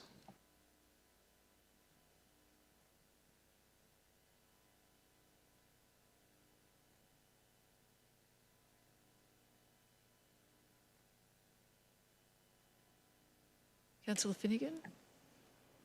May I ask a question of Councillor Hart? Yeah. Councillor Hart, just to tease this out, as I believe this is my understanding of what the intent of your amendment, this would be to essentially only allow for the current arrangement of how the VIC operates until this Friday, after which funding ceases to operate. Is that correct? Not funding for tourism promotion, but certainly effectively would close the doors on the VIC if it was passed in 2 days' time, instead of continuing to operate it as a staff model. Councillor Potter, you had a question? Thanks, Chair. Sorry to put you in this position, but I view that as a hostile amendment to the intent of my motion, which is to continue it operating whilst we go through the expression of interest process. I was just waiting for Councillor Hart to finish his amendment. Is that finished? Sorry. Yeah, that's all. And but I anticipate Councillor Potter's issue. It's not directly opposite. It would be directly opposite if it says we don't go out for tender. All that survives. It just simply changes the date we continue to operate. Can we albeit quite short. Can we just put point 7 back up on the screen?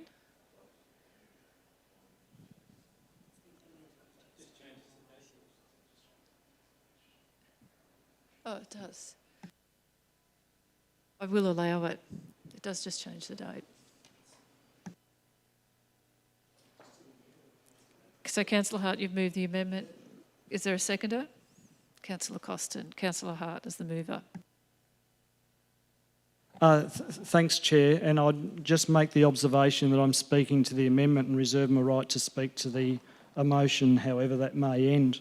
First of all, I would like to thank the volunteers who have worked to operate the centre for many years and have had put in submissions on the particular proposals about the Colac Visitor Information Centre. I think the purpose of a Visitor Information Centre is ultimately to promote tourism or to serve the visitors to the area, and that is a primary role of the centre. And I think the way the public access information to plan to visit an area has changed significantly in recent years, and the role of the Colac Visitor Centre, even if there is one, the current location is not the best location for a visitor information centre. I briefly will mention the Apollo Bay Centre, where that centre has been changed in recent years, where it's had a customer service from the council added to that service. And in that sense, what Councillor Potter has put forward for a possible business-based model with volunteers does, to me, have merit. What I do want to make clear that if this amendment is passed, this does not exclude volunteers from the Visitor Information Centre, as in fact Councillor Potter's resolution as it reads already does that. There will be no volunteers in the model if Councillor Potter's motion is passed, unless there is some sort of proposal that is subsequently adopted. So this doesn't change the aspect as to whether or not there are volunteers. Even after Councillor Potter's resolution, if it is passed, there will be no volunteers until perhaps 1st of July 2025, and ending council's contribution to that centre now will not change that. It can still be reinstated at 1st of July 2025 under a volunteer model if there are any proposals elicited.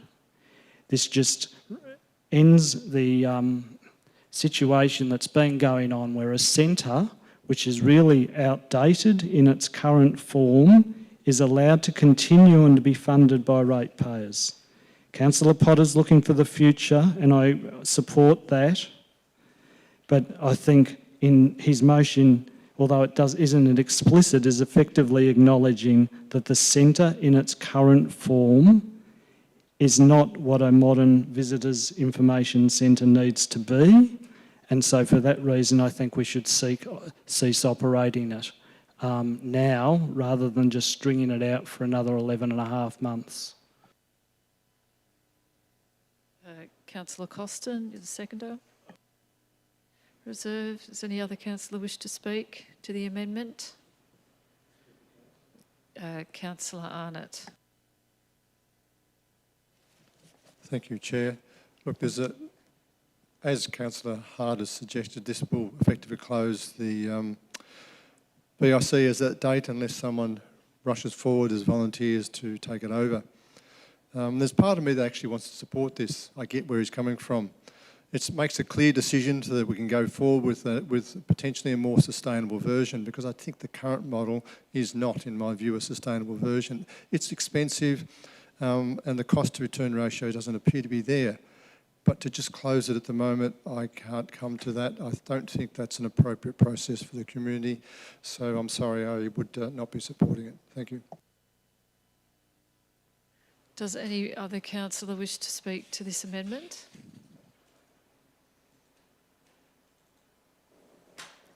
Councillor Finnegan.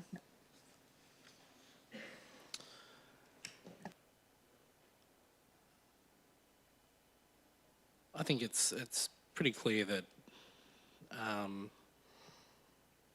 you know, forgive me for using this terminology, but as someone who could probably be described as the resident crazy of the council, I think that the term that comes to mind that is that the definition of insanity is doing the same thing over and over again and expecting a different result. I think most of us around this table are of the view that some change needs to happen, but I cannot support a model that would essentially effectively close our current physical VIC in Colac in 2 days' time, especially when the original motion, as put forward via Councillor Potter, is seeking further information as to whether or not the private sector would be interested in getting involved, and whether or not they would be interested in getting involved and harnessing a volunteer base that's out there. So I will be voting against this amendment. Thank you. Does any other councillor wish to speak to the amendment? Councillor Costin, you reserved. Thank you.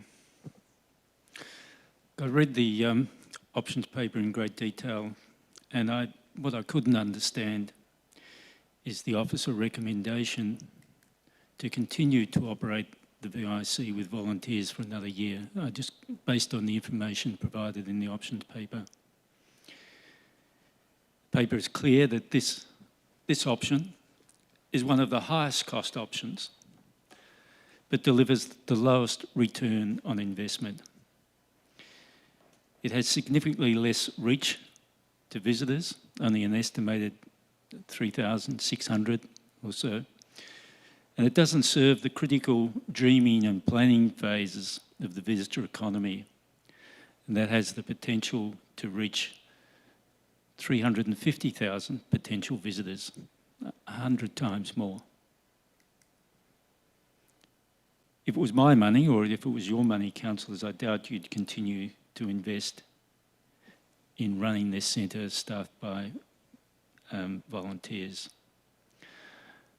I see the best use of our ratepayer resources is to immediately close the VIC and to pursue those options that deliver a much higher return, taking the information out to the visitor during those critical dreaming and planning phases.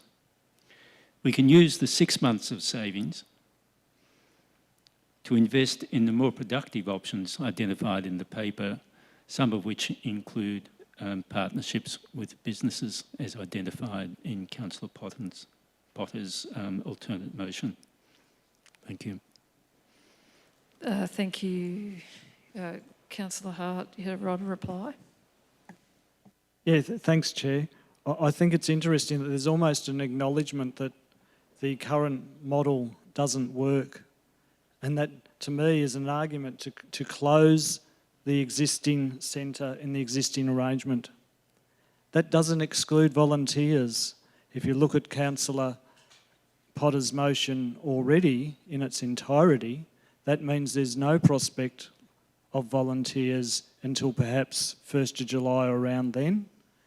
And by closing the centre now, perhaps a bit earlier if you're lucky, if you get some business agreement, nothing in this change to close the centre basically immediately, nothing in that stops it from being reopened with volunteers if something comes of Councillor Potter's expression of interest process.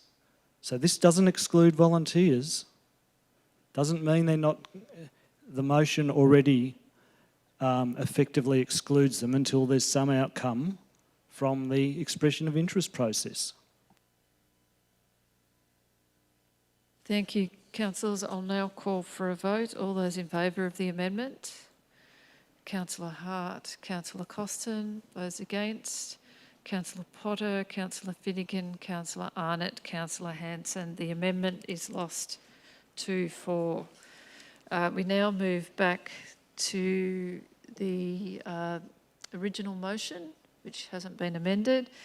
Councillor Potter has spoken. Councillor Arnott has reserved. Does any other councillor wish to speak? Councillor Finnegan. I'd like to propose an amendment to the motion. Councillor Finnegan has proposed an amendment, and that amendment is? And yes, I apologise, with apologies to our governance team, because I've sort of come up with this one on the fly. At point 5 of Councillor Potter's original motion, where it would delete what says point B. Yeah, of course. Of course, yeah. So if we look here, so just where it says desirable conditions, and essentially point 1 of desirable conditions would become point 6 of mandatory conditions.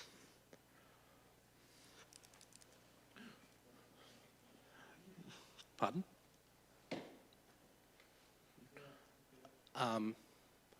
So yeah, we get rid of where it says desirable conditions. It would essentially become a mandatory condition. The incorporation of a volunteer program in relation to the sorry, I'm trying to think the EOI. Thank you, Councillor Hart.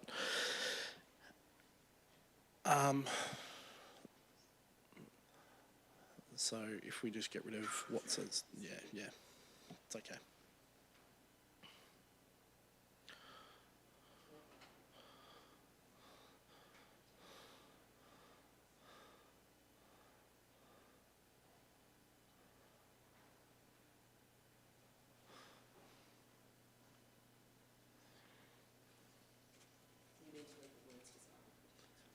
No, sorry. So yeah, delete the words desirable conditions. From where it says incorporation, make that point 6. Sorry. So that becomes point 6 of the mandatory conditions.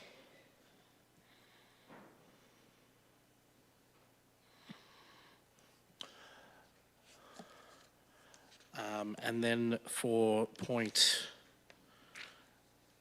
7 of motion, so it would add the words, so if we come down to here,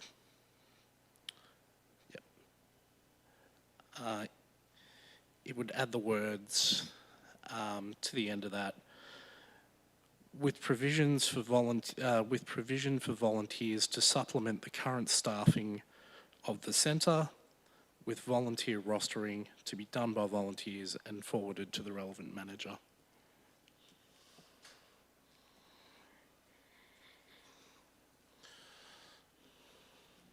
sorry, I'll,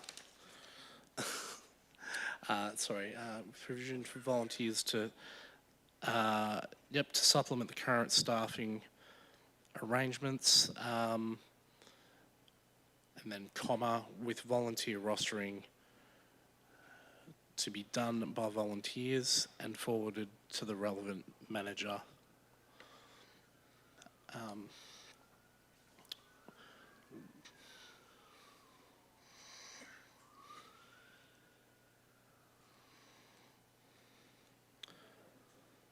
Councillor Potter.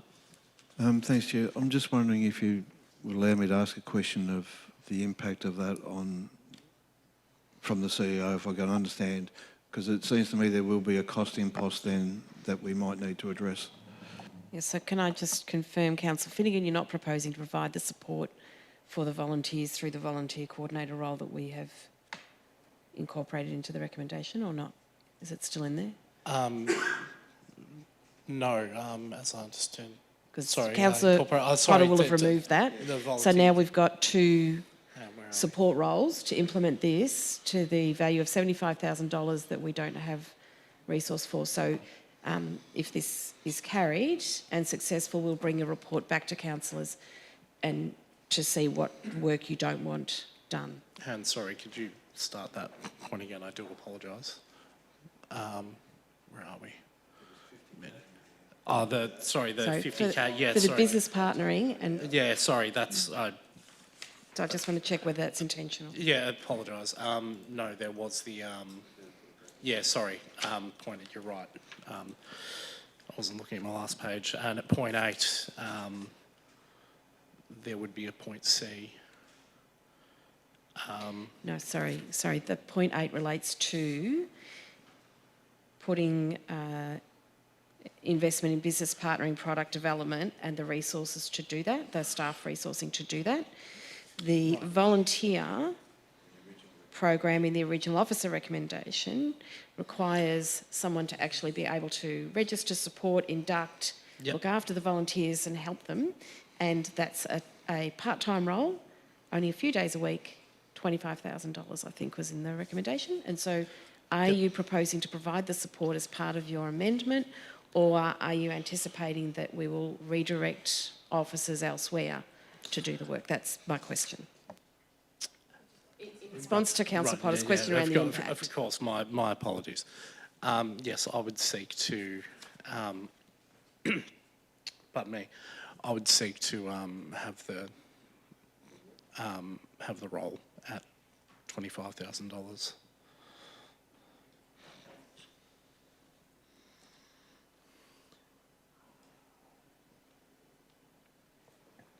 Is there a seconder for this motion amendment?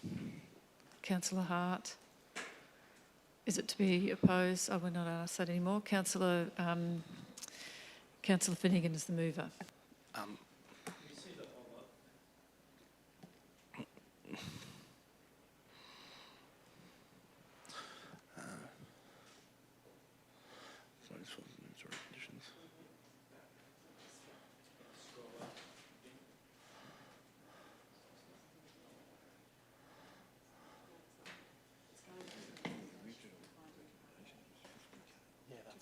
So it's 25, yeah, that's 25, yeah, that's.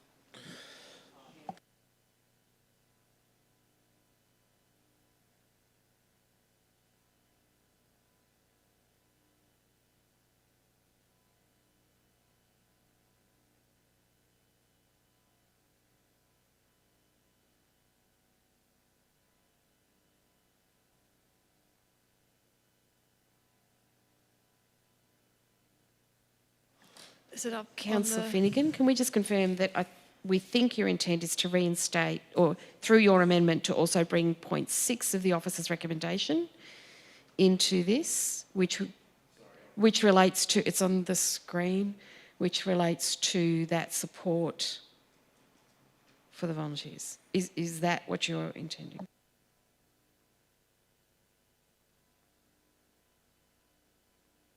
Yes, that is correct. Is it up on the board? Do councillors need more time to read it? Okay. Councillor Finnegan is the mover. Thank you very much, Chair. I think that, I believe at its core, Councillor Potter's motion did make sense in that it will enable council to test the waters, consider options for private operations via the VIC, which, as I understand, despite there being some conjecture about whether or not that was in a previous resolution of council, it wasn't actually considered as part of our visitor servicing review. This amendment seeks to try and strike the best of both worlds, and seeing that Councillor Potter's original motion was seeking to bring in the private sector and enable us to hopefully bring volunteers in as part of this process, I feel it's incumbent upon us as a council to show the private sector that it can be done, that volunteers can be incorporated in the provision of services, of visitor services within Colac.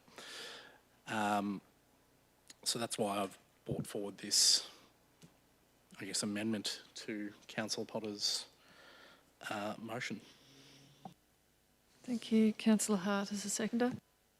Yeah, thanks, Chair. And again, I'm speaking about the amendment, and note that I reserve my right to speak to the substantive motion when we get to one eventually. I think certainly while I'm supporting this amendment, it goes to the core of what I think is the community's concern in terms of volunteers to run the centre. As I mentioned when I was speaking to the other amendment, the motion did not do that. And it also makes it mandatory rather than some sort of option that the proposals that come to council need to include the volunteers so they may continue the significant contribution that they have made in the past. I still do have some reservations about the costs. However, I'll be supporting the amendment. I must admit that it's a little bit of a surprise that we now have Councillor Finnegan arguing for an increase in staffing, but I can see how that has been necessary in terms of this particular amendment. Does any other councillor wish to speak to the amendment? Councillor Potter. Thanks, Chair. Look, I may well support this. However, I have concerns that we are dictating to the private sector or a not-for-profit or whatever that they must have volunteers in their model for continuing to operate a VIC. And I think there's no doubt there's some passionate volunteers. There's also no doubt that those volunteers, and the purpose of that building was to provide a visitor information centre. By dictating that a third party must have volunteers, maybe a little bit onerous.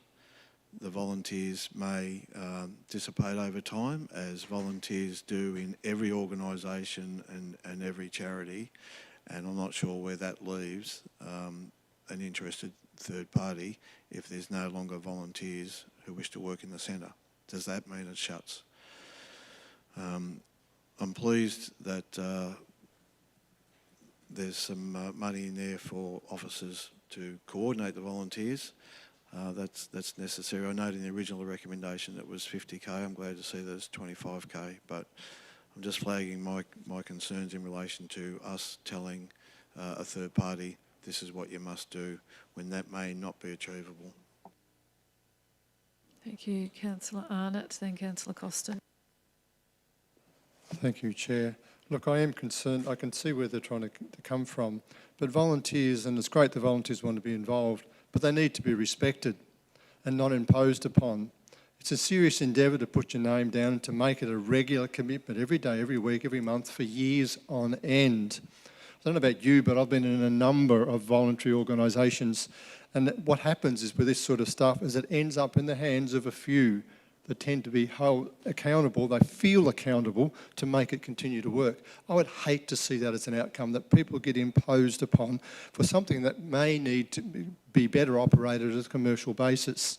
So I'm happy with the original motion because it gives opportunity for input for an operator to say, well, look, we can work with volunteers, or no, we cannot.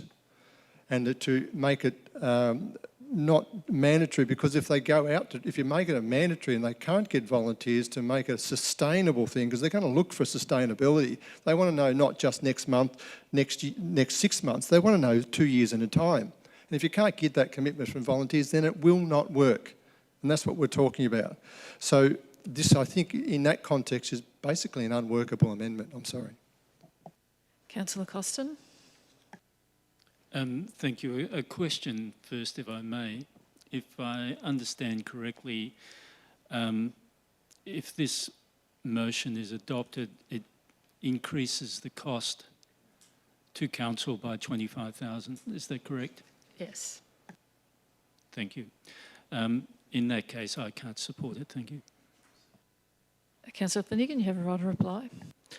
Thank you very much, Chair. I appreciate everyone stating their views on this, and I understand everyone's coming from a different point. But the reality is, and I'll just come back to the point that Councillor Potter and others have made, that we can't be dictating terms of the private sector. In essence, that was what what Councillor Potter's original motion sought to do. There were 5 mandatory conditions within it, and by taking a desirable condition and making a mandatory condition, incorporation of a volunteer program to enable community members to support visitor servicing, all right? Merely incorporates a volunteer program so that people who are interested in volunteering can. If there are no volunteers who want to get involved over time, that's fine. But should people come to the business and say, hey, I want to be involved as a volunteer, gives them the ability to do as such. It doesn't mean that, you know, if there are no volunteers to do this, that the business will, the whole thing will fall over. That is not the intent of this motion. That's not the way this amendment, and I don't believe that's the way it reads, that it would fall over if there weren't, as I said, it merely says incorporation of volunteer program to enable community members to support visitor servicing. Enables it. And I would say that, this is us having the best of both worlds in that regard. Councillors, I'll now call for a vote. All those in favour of the amendment? Councillor Finnegan, Councillor Hart. All those against? Councillor Potter, Councillor Arnott, Councillor Costin, Councillor Hanson. The amendment is lost 2-4. We'll now return to the substantive motion, which was Councillor Potter's motion. So we had Councillor Potter moved and spoke, Councillor Arnott reserved. Does any other councillor wish to speak to the motion? Councillor Hart. Thanks, Chair. I will speak to the motion. I think that it was good to test what the feeling was on the inclusion of volunteers, and I think it's a sign of what this proposal really is, that it mentions volunteers as a bit of an afterthought, but there's no commitment there that volunteers would be involved or have the opportunity to be involved in the centre while it continues to run to the 30th of June or even after. Effectively, this is just a privatisation of the VIC, and I think had the centre been closed, that it would have been up to the entire community should be invited to what they might want to do, whether community or business-based. So now that this is effectively all but excluded volunteers, just become a business arrangement with no consideration of the community, keeps the centre open without volunteers, despite the opportunity that Councillor Finnegan put forward to have that. I can't see any reason I won't be supporting the privatisation of that site which this represents. with its volunteers are just mentioned as an afterthought, and I think Councillor Finnegan, through trying to amend to make it a requirement, and that amendment failed, has effectively demonstrated that. Does any other councillor wish to speak? Councillor Costin. Thank you. Well, firstly, I'd like to thank the volunteers who have worked at the Visitors Information Centre to date. They've done a fantastic job over many years, and thank you for that. But this decision today, it's not about the volunteers, it's not about volunteers, it's about getting best value for money. And the information we have clearly tells us what options have the highest cost-benefit ratio. That's direct social media, dedicated website, business partnerships, and these business partnerships are what are being proposed by Councillor Potter's alternate motion. Great Ocean Road Regional Tourism is doing a fantastic job and can do an even better job with an increased focus on Colac. The options paper is also quite clear that to continue with the use of a volunteer-based, volunteer-staffed bricks and mortar approach is one of the highest cost options that delivers the lowest return on our investment. It has significantly less reach than the other options, and it doesn't service, as I said before, it doesn't service that critical dreaming and planning phases of the visitor economy, which has the potential for 350,000 potential visitors. So I clearly see the best use of our scarce resources, our ratepayer resources, is to immediately close the VIC and pursue and use whatever savings that are there to fund those options that deliver a higher return and take the information to the visitor during those critical early planning phases. We should be making a soundly based decision, a soundly based financial decision, and I don't see that we should be motivated by populism in making this decision. I'm afraid I can't support this alternate motion. Thank you. Does any other councillor wish to speak? Councillor Finnegan. Thank you very much, Chair. Really, at the end of the day, we've got community-minded volunteers who've stated they want to help deliver visitor information services in Colac. Many of these are the same people who helped to build our current visitor information centre, which is a great community asset. I would much prefer that we incorporate volunteers into our council, into our current council-run model, while we seek submissions from the private sector on operating with volunteers. But there hasn't been support from my colleagues when I moved my amendment. I will say that at the very least, Councillor Potter's motion does seek to try and keep volunteers involved with the provision of tourist advice at current VIC. It's also interesting to hear some councillors speak of cost-effective options and whether or not involving volunteers is cost-effective. Yet, in my opinion, we have, for far too long, wasted $100,000 plus per year on our membership of Great Ocean Road Regional Tourism. We've even had a former mayor who is on the board, who is currently in attendance tonight, speak to the ineffectiveness of that organisation. The reality is that GORT's a body which is meant to promote tourism across our region, but the only thing I can think of note that it's done is to, during this term of council, is to interfere in a planning matter. Seems to me that other councils in our region, such as Corangamite, Warrnambool, Glenelg, do a fantastic job of selling themselves. Yet we haven't really even looked at the option to, sell ourselves. I think that, the $100,000 a year plus we're giving to GORT, we could perhaps do a better job of selling ourselves and contributing to those key planning and dreaming phases, as Councillor Costin has pointed out. I'm really not entirely sure how I'm going to vote on this motion now, the substantive motion.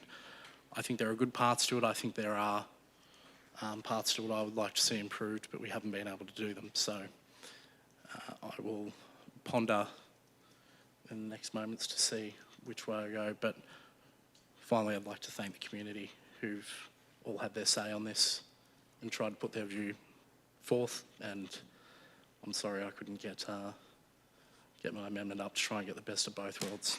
We need to make decisions with all the information in front of us, and at least hopefully now, if this motion does pass, we'll be able to consider any private options and whether or not they're to the benefit of the community as well. Thank you. Does any other councillor wish to speak? Oh, yes, you have a right of reply, yes. Councillor Arnott. As a seconder, yes, I sorry, reserved. you I have apologise. yes, you're I a reserved. seconder. Are you reserved? Yes. Thank you. Clarify that, Councillor Hart. Thank you. If I may, is that correct? Yeah, thank you. Not everyone here may know that my name is on the top of the list of the plaque that's at the front of the Apex Tourist Information Centre, or the Visitor Information Centre. That's a result of the alphabet, A for Arnott. I was a member of the club at the time when it was built and was opened. I have an ownership in the emotion that goes behind this. I can assure you that I stood down the foundations and welded some of them together, so I know what it's about. I played a small role compared to many others in the club. But what I did that for was so it could be an asset for the community and that it could be used in a way that does not become a continual burden for the community, but really important to be used in the most cost-effective manner and the best outcome for the tourism, for the industry. The way that most people, and the majority of people, have access information for tourism has changed. The world has changed. We didn't have internet back then. We do now. The vast majority of the information is accessed by people via that facility. I know that's not the same for everybody. I accept that, I acknowledge that. There is a percentage of our community that I respect that don't use that, and that is fine for them. But that is a diminishing amount. That is not our major market. So the future today we need to look at. We need to look at the future. What is the future for tourism? And a solar facility, the way it's been run at the moment, I don't think that's the case. There's much talk about Gort. I will not speak against them at the moment because there's Apollo Bay and every other community that lives along the coast that gets a great benefit from that. And they rely on tourism for their industry. Colac, I'll point out, Colac does not rely on tourism for its life. It's a nice piece to go on beside it. We live on industry, we live on primary production, we live on engineering, we live on building. That's what drives this town, not tourism. Tourism is a good part of our thing, and even our motels acknowledge that 80% of their clientele is business people and other itinerant workers, not tourism. Those are the facts. It's great to see volunteers involved. I talked about that before, so I won't talk about that again. I think that this is the best opportunity for an outcome where we can partner. We were asked to facilitate volunteers if we could. This will do that. We were asked to partner with industry and business if we could. This is what that's going to do. That's why I support this. Thank you. I've ended up in the chair tonight unexpectedly, and I did want to speak to this motion. So before Councillor Potter has a right of reply, I might just say a few words. And I apologise, Councillor Arnott, I probably should have spoken before your right of reply, but ending up in the chair wasn't what I expected today. I'd like to thank everybody who's taken a really strong interest in the Visitor Information Centre, all the submitters, all the people that have made verbal submissions, the people who built the VIC 40 years ago, who sort of, saw the need at that point in time for a standalone Visitor Information Centre. It has served this community extremely well. It moved from a caravan in Memorial Square, to a standalone VIC, and it has served this community very well. But I do echo the comments of Councillor Arnott. The world has changed, and the way visitors access information has changed, and sort of strangely, I kind of think almost in a way, if you know, working from a completely clear slab, I would think that a caravan back in Memorial Square is really the hub for visitors, you know, coming to Colac. I often sit in Memorial Square and I'm amazed, you know, the amount of people that are stopping, that are using our facilities, that are heading over the road, like buying a coffee, buying lunch. It is a real hub. I think the reality is that the VIC, you know, isn't a hub like that area is. I will make some acknowledgements about the blue signs that aren't there, but there's no doubt that when the VIC is open and the flags are flying, there's no doubt that it's open and it is a VIC. I take real note of that. Stopping at the lights, you know it's a VIC, you know it's open. And, you know, not very often do I see many cars at the VIC. I almost voted for Councillor Hart's amendment, but the real issue I had with that was, I think, is a vacant building. I think that's the last thing the community wants, is the building sitting there vacant. I think Councillor Potter's motion probably goes to the heart of the councillor resolution from over 12 months ago, which was to really investigate what kind of opportunities there are out there for whether it's private, whether it's not-for-profit, whether it's a hybrid model to run the VIC. And I was also close to supporting Councillor Finnegan's amendment, but probably felt it was too restrictive, and given council's resources and the community's resources, I wasn't prepared to spend another $25,000 of ratepayers' money, of the community's money, trying to organise a volunteer roster. I think Councillor Potter's motion sets us up to really move ahead properly with how we service visitors in the future. And that's why I will be strongly supporting it and hope it gets over the line. Councillor Potter.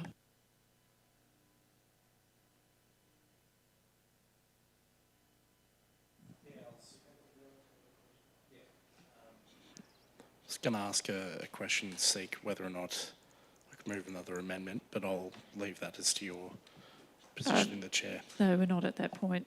Sorry. Point of order, a councillor can ask a question any time when someone else is not speaking, unless we lost that in the governance rules. I think he did just ask the question, he just wanted to move an amendment. Is that your question? Yes. Yeah. Councillor Potter. Thanks, Chair. Good job. There's clearly still a little bit of heat in this topic. It's been well canvassed for a number of months, even longer. I do take Councillor Costin's point about a change in way visitor serving can be conducted and services provided. But also point out there are still visitor information centres everywhere, and regardless of what Councillor Hart might think, in my mind, volunteers aren't an afterthought. They are part. They have a role if they want a role. But what has been missing from our discussion for the last 12 months is third-party proposals, a private enterprise, a not-for-profit proposal, which could, in the end, stimulate that building, stimulate the car park, and provide visitor information service and incorporate volunteers if they still want to be involved. This motion allows that to be explored. It'll be a decision of the next council. In the meantime, we've got the doors open until the next council has the information from third party, and anecdotally we know a couple of people are interested. But in the meantime, VIC is open until that information has been discussed, tabled, and it's still open for volunteers to run the VIC. If it comes to that, that's a decision of the next council. Unfortunately, we can't sign off on it today. We are going through another step, and the next council have to finalise everything. But thanks to everyone, and I appreciate what all the councillors have said tonight. Thank you. I'll now call for a vote. All those in favour of the motion? Councillor Potter, Councillor Finnegan, Councillor Arnott, Councillor Hanson. All those against? Councillor Hart, Councillor Costin. The motion's carried 4-2.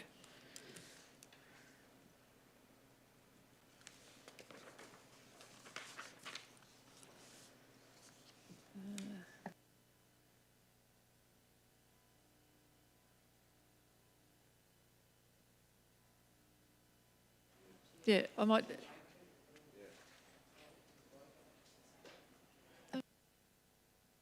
Yeah.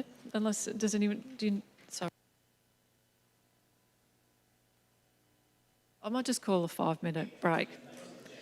We'll come back at 5-2.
Okay, we'll now resume with item 7.5, the Lake Colac Holiday Park lease. The purpose of this report is to propose a lease variation for the Lake Colac Holiday Park.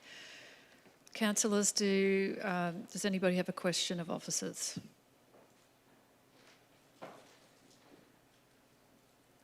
Councillor Arnott.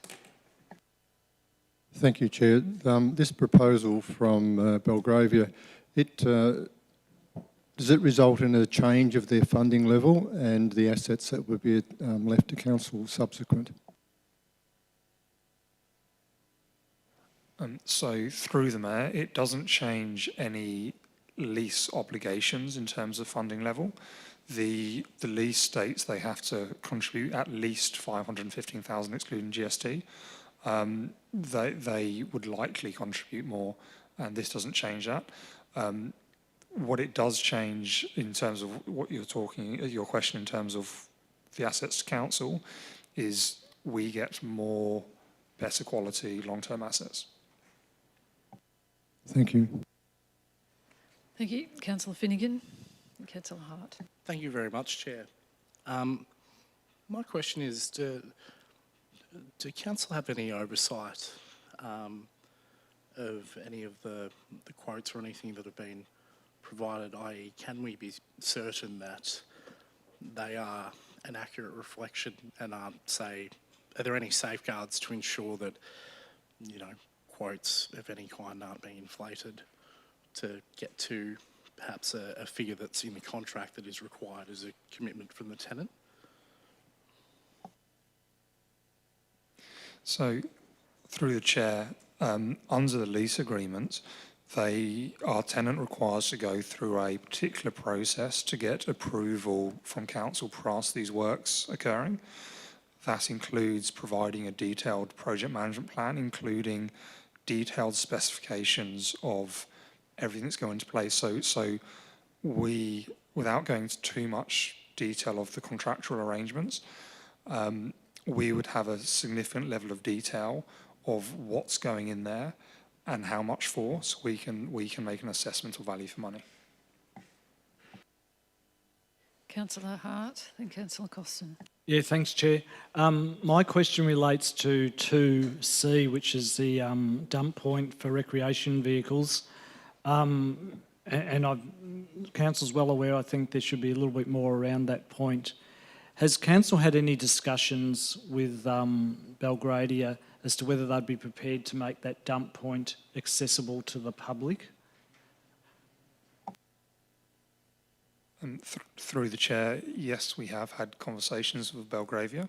The original submission was for it to be a dump point for users of the park. However, Belgravia do have dump points in other parks around Victoria in the country that the public can access for a fee, which they currently charge, though subject to change, currently charge around $5 per use. We also note in future developments of the site, the access to the dump point might be harder without an employee letting them into it.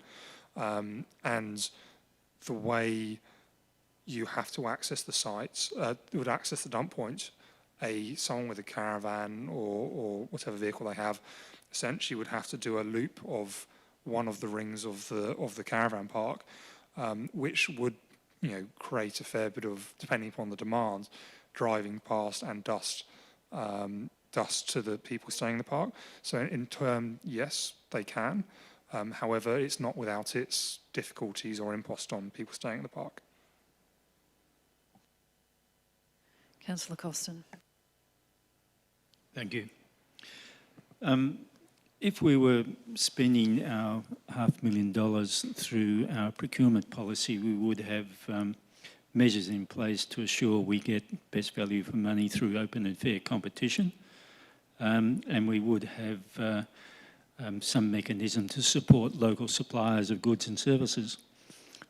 Have we got any such safeguards in the Belgravia lease agreement to ensure we're achieving those objectives?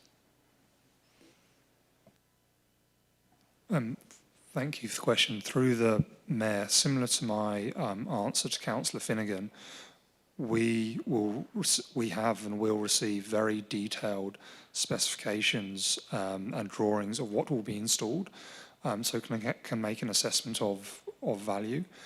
In terms of procurement, it doesn't require to comply to our procurement policy, as we are not conducting the works, our tenant is, in a similar way to if council received a grant from an external organisation.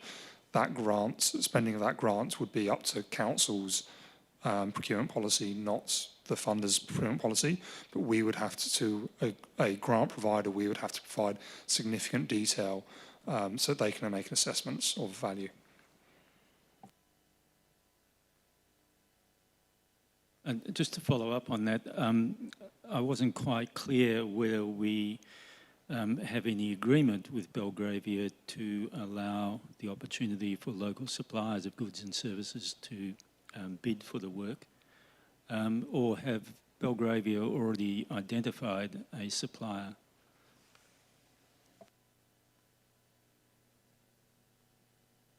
Through you, Chair. So I wouldn't want to be in a position to disclose confidential information from our lessee. In regards to the first part of your question, no, there's no agreement or obligation on Belgravia to use local suppliers. Councillor Potter. Thanks, Chair. Sorry, James, just in relation to the dump point, and I totally understand the negatives from Belgravia point of view, but have they come to a conclusion that no, they don't think it's viable or suits their park to provide a public dump point? So through the Chair, can I clarify what the question was? Has Belgravia given a yes or no to a publicly accessible dump point other than those that use their park? Through the Mayor, not in writing. Verbally, we've had a conversation that across multiple parks they allow public access for a fee. I'm sorry, what was that answer? Okay, I'm sorry. So we haven't in writing got a commitment. However, they've verbally had the discussion that it's across multiple parks, they allow public access to it for a fee to use a dump point, like many parks do around Australia. So they allow public access, but for a fee that they set? Yes, that's correct. Thank you. Sorry, Chair, can I just clarify that? So it was similar to the answer to the previous question from Councillor Hart, I think. So Belgravia have indicated they'd be happy for a dump point to be available for the public. At the moment, they charge a fee of $5 at other parks. Thank you. Are there any further questions? Councillors, the officers have provided a recommendation, which is up on the screen. Does any councillor wish to move a motion in relation to this matter? Councillor Arnott. I'd like to move a motion consistent with the officer's recommendation, please. Is there a seconder for that motion? Councillor Potter. Councillor Arnott as the mover. Thank you, Chair. It's actually with pleasure that I move this motion because Belgravia have shown themselves to be an appropriate and trusted partner with our parks in this area. They've already demonstrated that they will do what they've said that they will do. They've already demonstrated that at Forest. They've demonstrated that obviously across multiple parks throughout Australia with the people that they, or the groups that they work with. And they've continued to do that at the Colac Park to date, dealing with our permanent residents in a respectful way, also dealing with people that they needed to assist to move off their sites and taking off many tonnes of rubbish. So they've actually proven themselves by their deeds and by their actions to follow through with what they've agreed with. So there's already a process in place for council to have information and to know exactly what's going to happen, right down to where things are going to sit, the materials they're going to use, and even the colours that they're proposing to put on those things. So I think that our reassurance of what we're going to get for the money that they are going to spend, as well as our money that they're going to spend on our behalf, is very, very, very clear. And we don't give them any of our money until we're actually comfortable that their assets that they are proposing to build with our money is according to what we've agreed to in the first place.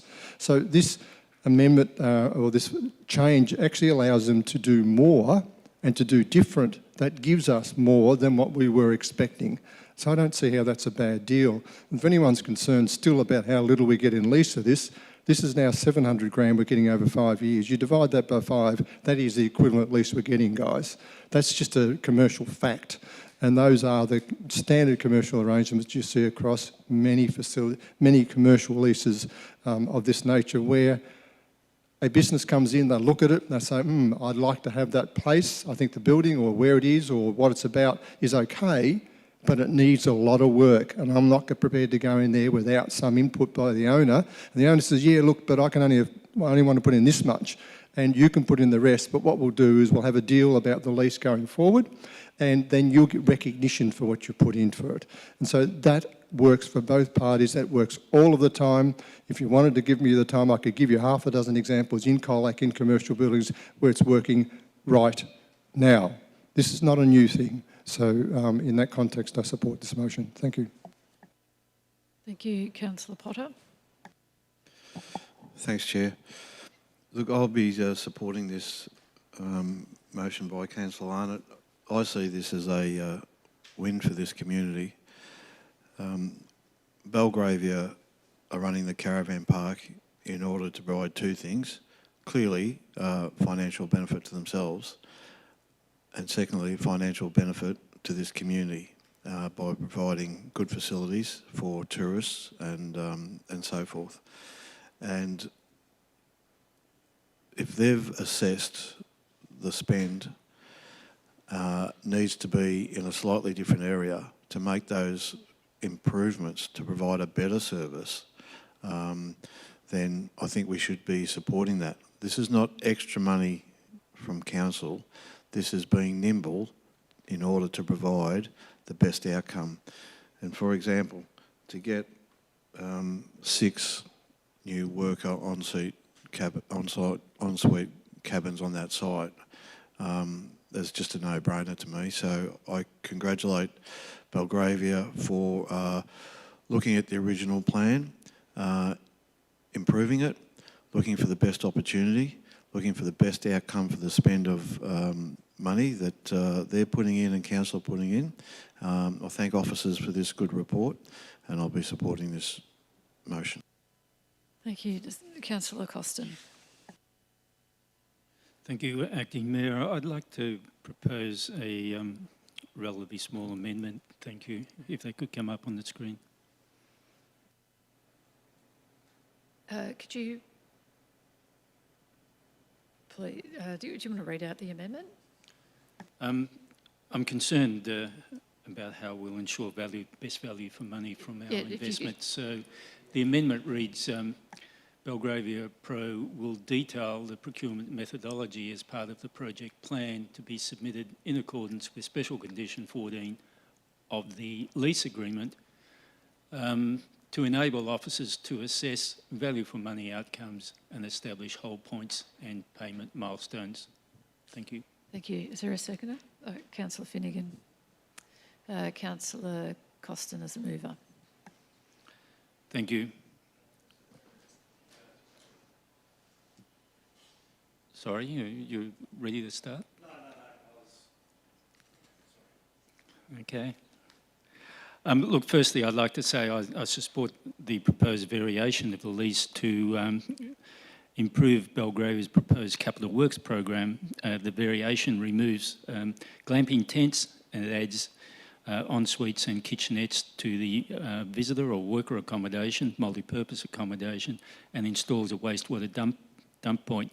In particular, glamping tents have found to be unattractive as they age, and we don't want to inherit old, mouldy glamping tents at some point in the future. However, I'm concerned at the lack of process and the lack of transparency around our $500,000 contribution to the proposed capital works program.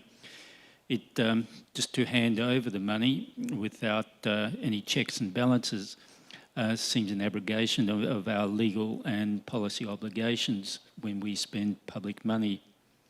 Just recently, we adopted an update to our procurement policy that reinforced our commitment to deliver best practice when spending public money by aligning with the Local Government Act provisions of transparency and probity and good governance. In our updated policy, Council says it will strive to obtain best value for money by open and fair competition from all potential suppliers and contractors who wish to submit a tender or quotation for goods and services.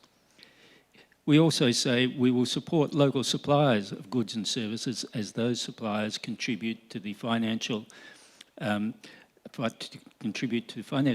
benefits and the well-being of our community. I don't see, and I'm sure the community can't see at this point, what safeguards we have in place to ensure Belgravia follows Council's procurement policy, or the aspirations of our policy, not necessarily our policy, but the aspirations contained in our policy in undertaking a capital works program, which will be worth over $1 million in total.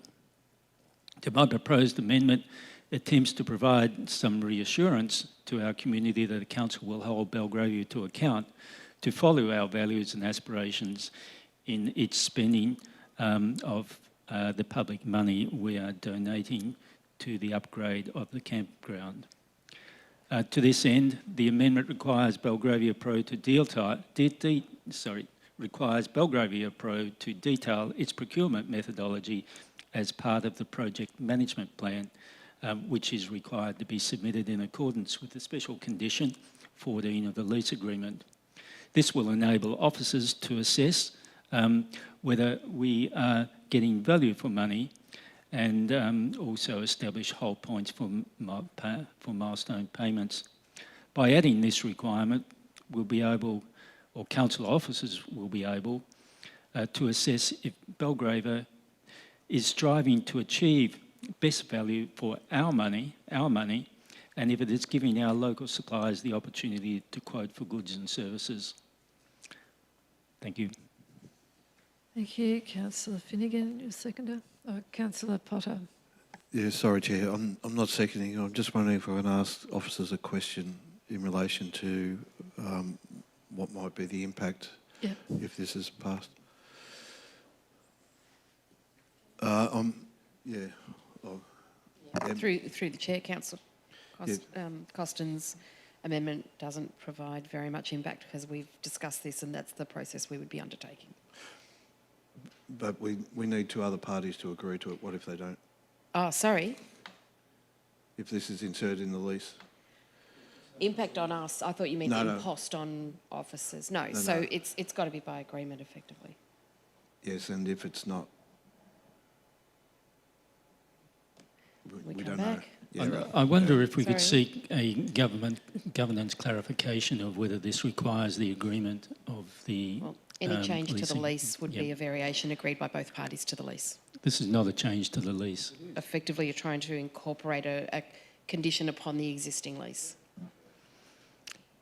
It's asking officers to follow up on something in the project plan. Yeah. That's all. This reflects what we would intend to do, but we can't What did create a formal obligation beyond what the lease condition currently says. We haven't said what we intend to do. Okay. Over to you. Councillor Hart. Yeah, thanks, Chair. Could we see, and I know I'm going to get told that it's somewhere in this magic machine, what special condition 14 actually says, please? Even if we need a short adjournment to find it. For councillors' information, or on, is that what you're seeking? Just so that councillors are clear on that. Well, yeah, I mean, it's the heart of Councillor Costin's amendment. So I'm happy for someone to read it out if they like. I think we might have to probably have a short adjournment so we can find it. And if we've got it on this magic machine, someone can give us a map and we might be able to find it.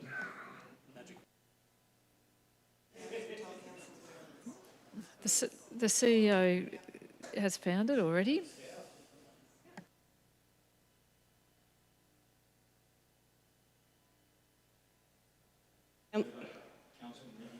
Yeah. That's okay.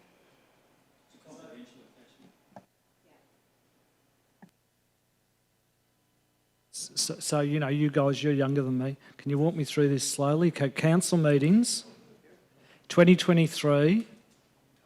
Yeah, I managed to find October, thank you. 11th or 25th. Oh, CEO's showing me the clause.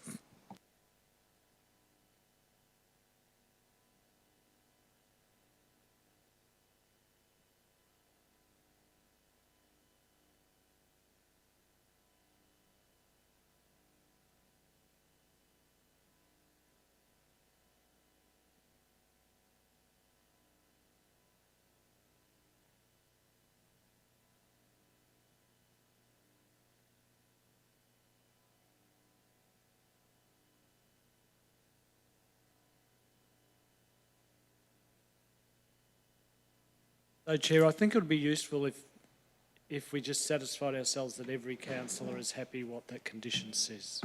I mean, whether they agree with it, but at least knows what it says.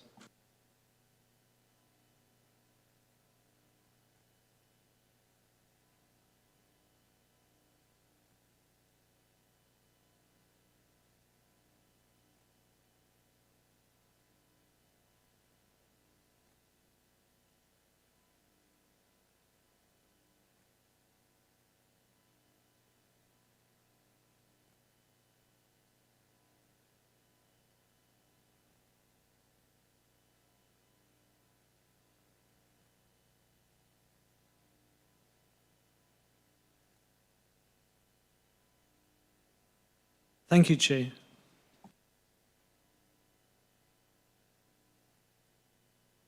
Okay, so Councillor Costin was the mover of the amendment. Councillor Finnegan was the seconder. Councillor Finnegan, do you wish to speak? I'll reserve if anyone else wishes to speak. Does the councillor wish to speak to this amendment? Councillor Hart. Yeah, thank you, Chair. And in speaking to this, I just make it clear that I still want to reserve my right to speak to the substantive motion in due course. I'm supporting this amendment. It's entirely appropriate. It's consistent with Special Condition 14. It doesn't seek to impose council's procurement policy point by point on what the requirement is, but does seek to at least reflect the good intent of that to get good value for money. We have to remember we're putting in $500,000 of public money, ratepayers' money in a sense, for improvements. There'll be $1 million of improvements, I get all that. And this is just adding some strength and reminder, if you like, that we need to ensure that the powers that are reflected in Special Condition 14 are utilised to ensure that the spending gets the best value for money, which is essentially Councillor Costin's just drawing attention to a provision that exists and reinforcing that if you want this money spent in this way, we expect you to do these things, demonstrate the value, demonstrate that you're complying with the Condition 14. Thank you. Does any other councillor wish to speak? Councillor Arnott. Thank you, Chair. Look, I'd like to speak against this motion. I actually don't see how it achieves anything. I do not accept the point that somehow we neglected this in the first place when we moved to create the lease with Belgravia.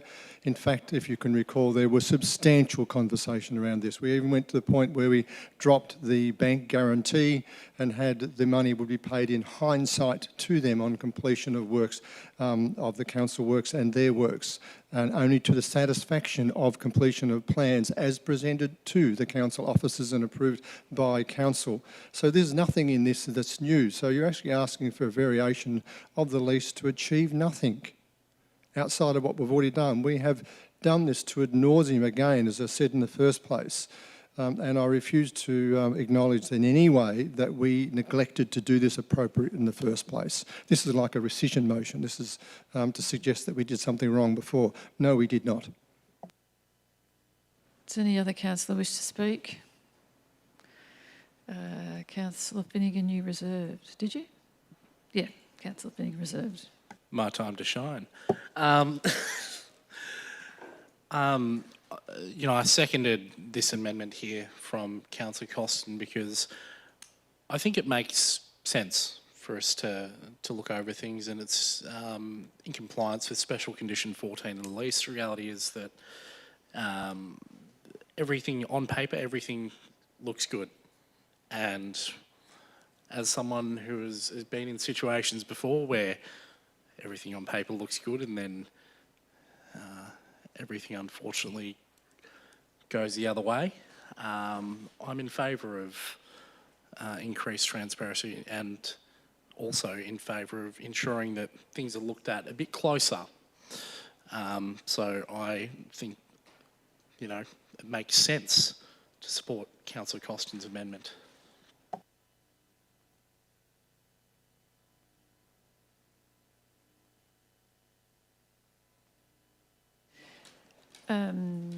Councillor Costin, you had a right of reply. Thank you. Look, I should let fellow councillors know that this amendment was prepared in consultation with our governance officer, who didn't raise any alarm bells in relation to the obligations under our lease agreement. There is an existing clause that we can hang this off without substantially impacting on the legality of the lease. I proposed this after we received some information recently, but it's confidential information that I can't disclose. But it was new information about how the Capital Works program would be implemented. We need to be sure that for our $500,000 of public money, it comes from rate revenue, it's hard-earned money,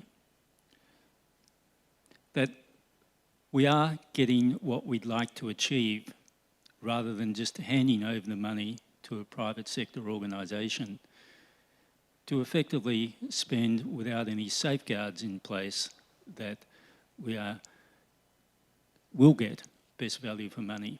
We want to get best value for money, and I've heard officers tonight talk about looking at the detailed plans and specifications. That wasn't there in previous conversations, so that's good. I'm pleased to hear that.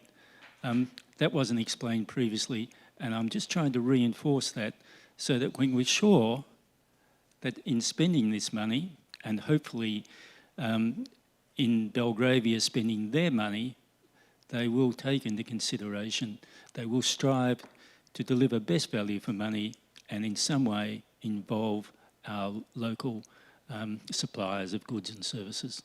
Thank you. Councillors, I'll now call for a vote. All those in favour of the amendment?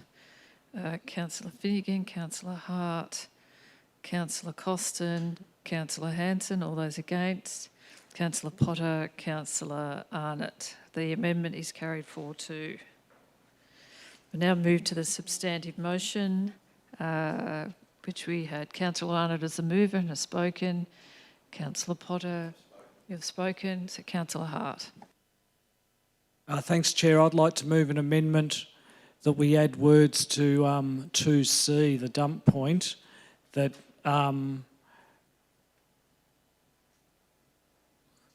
that council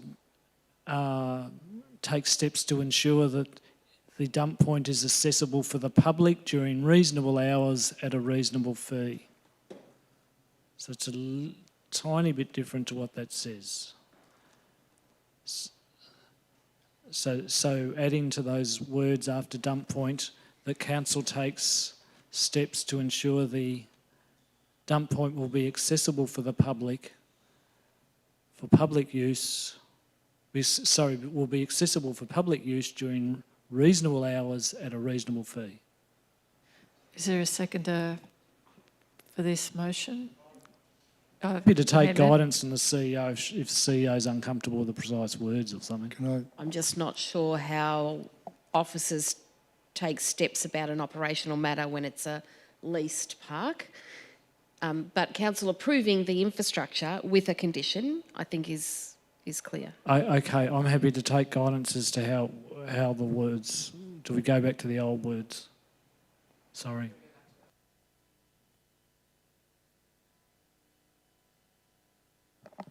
Councillor Hart, I think the original wording was clearer because it's linked to the lessee and the infrastructure they will build and operate, and that would be a requirement of that infrastructure.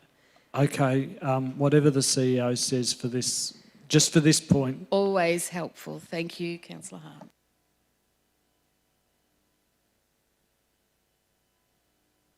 Okay, that's the amendment up on the screen. Councillor Hart's the mover, is there a seconder? Councillor Finnegan. Councillor Hart is the mover. Thanks, Chair. I think it's useful that if we're putting in a significant amount of public money, and by the way, I still reserve my right to speak to the substantive motion when we get to that, that the dump point is available to other users. I do acknowledge the issues raised by the council officer in question time. I'm not prescribing the hours. Reasonable hours would suggest probably daytime, certainly not at 2 o'clock in the morning. And a reasonable fee, well, I think they've got some guidance from what they charge at other parks. It just makes sense to have this extra infrastructure available. I know it is available elsewhere. It's just an extra way of enhancing the area for visitors who require that service, and reflects a significant contribution that we're making with ratepayers' money for this particular item to be installed. You, Councillor Finnegan. I'll reserve because it appears there are other people who are keen to speak, and I'm interested in hearing what they're going to say. Councillor Potter. I was wondering if you would allow me to ask officers a question, please. You may not know the answer to this, but is there a publicly available dumping point at the Colac Showgrounds still? Through the chair, on their websites, as of yesterday, there is for a fee of $2, unless their website's not up to date. Okay, does any other councillor wish to speak? Councillor Finnegan. Yeah, I think that I'm supporting. I've seconded Councillor Hart's amendment here. I think it makes reasonable sense that if the dump point is there, that considering it's on land, I guess, that is managed by council and the like, that we are leasing to Belgravia, that we should ask that the dump point be accessible by the public, and as has been heard by others, you know, there's already another one in town, but it doesn't hurt to have more than one available. So, thank you, Councillor Hart. Just to reply. Just that I don't think there's any harm to have more than one dump point. If we can get a lot of visitors at Christmas time or what have you, might be useful to have access to this extra point. Thank you, councillors. I'll now call for a vote. All those in favour of the amendment?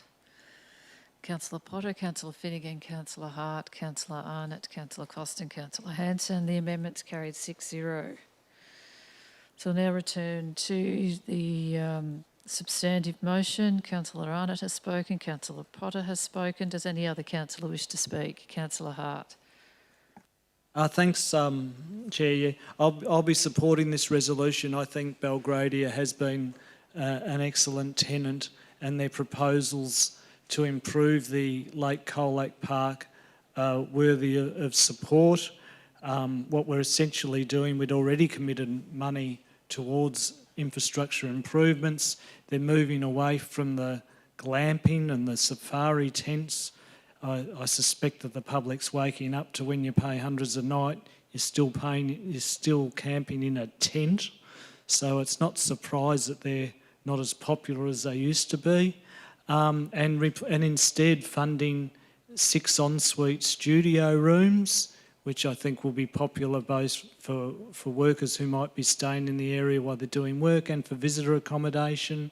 The dump point, which hopefully will be, although it doesn't show it on that what we're talking to at the moment with the amendment will be available to the public. So I think there's very sensible changes and we should support them in what they're trying to do. And I appreciate the changes that were initiated by Councillor Costin to draw attention to that condition and the requirements around procurement. Thank you. Does any other councillor wish to speak? Councillor Finnegan. Thank you, Chair. I'll be supporting this motion. I think that with the amendments that have been moved, it removes any, I guess, any areas of doubt that I may have had as to whether or not the process was transparent and making sure that everything was totally above board. This puts that beyond doubt. I think that it's also good that we are essentially, hopefully as a result of this, going to be getting another publicly accessible dump point. So even in times of that are busy, hopefully everyone is able to, put it bluntly, take a dump. But I digress. I think that what Belgravia are seeking to deliver here, as opposed to what they originally wanted to deliver, is reasonable by the terms of what they're saying. You know, we're going to be getting, as is being pointed out, 6 ensuite rooms instead of glamping tents. You know, I don't want to stay in a tent. I don't think a lot of people, as Councillor Hart has pointed out, pay $100, a couple $100 for the privilege of sleeping in a tent. I think that's some people might have severe regret if they did that. But I think that at the end of the day, council is getting better value for money from what Belgravia are seeking to put in place what they originally wanted to put in. And I think that it's a win-win for the community. It'll be a win-win for Belgravia. And everyone walks away happy. A deal whereby everyone gets a better end of it is the best deal. Thank you. Does any other councillor wish to speak? Councillor Arnott, you had a right of reply. I thought it was Councillor Potter's right of reply. I moved. No, I spoke at the start, Councillor Arnott. Okay, thank you. I think it's important to note that Belgravia has been a really good tenant, as pointed out. They've done a good job of working with the park to date to get it, what I think, looking better than it had been. And they're continuing to move forward in a positive manner, and that they're actually willing to put extra investment in shows their confidence in this region and in Colac and being a part of our community. And they originally, in their proposal, they committed to doing as much as they possibly could with local contractors, as far as workers and cleaners and all of that sort of stuff, whatever. So I think that that's really good, and they continue to demonstrate that, I think, in the way that they run their business. So parts of these amendments, yeah, I wasn't for them, but in the end, I think that they'll be fine. It will work through okay. And Belgravia has a good working relationship they have with us, so I trust that they will continue to move forward. Thank you. Councillors, I'll now call for a vote. All those in favour?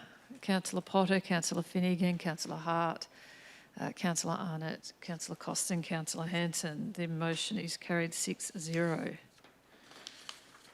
Okay, now we move on to item 7.6, advocacy and priority projects. Councillor Hart, I note that you have a conflict of interest with this item. Yeah, I'd like to read it out again, Chair, for the record, please.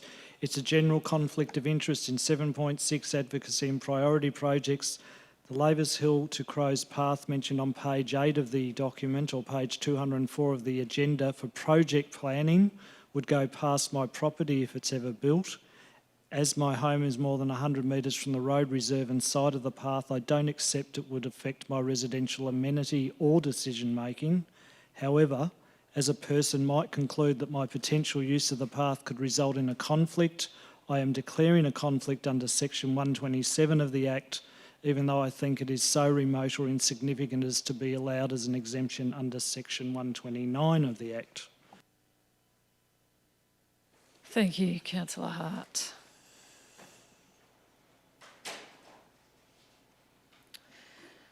So the purpose of this report is to update council's advocacy priorities. Does any councillor have a question of officers? Councillor Costin. There is a section in the advocacy document which talks about the windfall gains tax and land tax in general. It effectively establishes a policy position, and I'm asking if that has been a position endorsed by council. Through the chair, no, it hasn't. Thank you. Are there any further questions? Councillor Finnegan. Forgive me, I've just noticed this flicking through, and it's come upon me just seeing some of the photos that are included in the document. I was just wondering.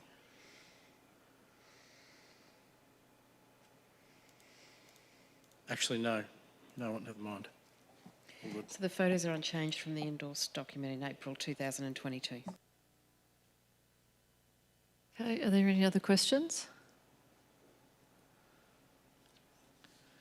There's no questions. Councillors, the officers have provided a recommendation with the report for our consideration. Does any councillor wish to move a motion in relation to this matter? Councillor Finnegan, which motion are you moving? The recommendation? Is there a seconder to that motion? Councillor Potter? Yep. Is it, okay, we don't oppose them anymore. I'll now ask the mover to speak to the motion. I think that reality is this is an updating of our advocacy and priority projects. It's pretty self-explanatory for anyone who wants to read through the agenda or anything of that ilk, but you know, it's essentially a framework for how we as a council ask for different things, really, is the best way to put it. And yeah, that's why it's here on the agenda and need to be updated. So I move it. Thank you. Councillor... I'll reserve, thanks, Mayor. Councillor Potter, reserve. Chair, thanks. Councillor Costin. Thank you. I'd like to propose an amendment to the motion. Thank you. If I could have that up on the screen. Amendment? Is there an amendment up on the screen? Yep. Okay. The amendment is that council removes the words in quotation marks and land tax in table 1 of attachment 1, and that seeks an officer's report on the benefits and risks associated with the Victorian government's land tax regime. Thank you. Thank you. Is there a seconder for that amendment?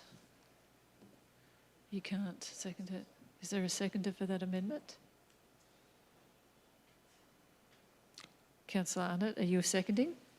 Or you're asking a question? I'm seconding for the purposes of allowing discussion on this. Okay.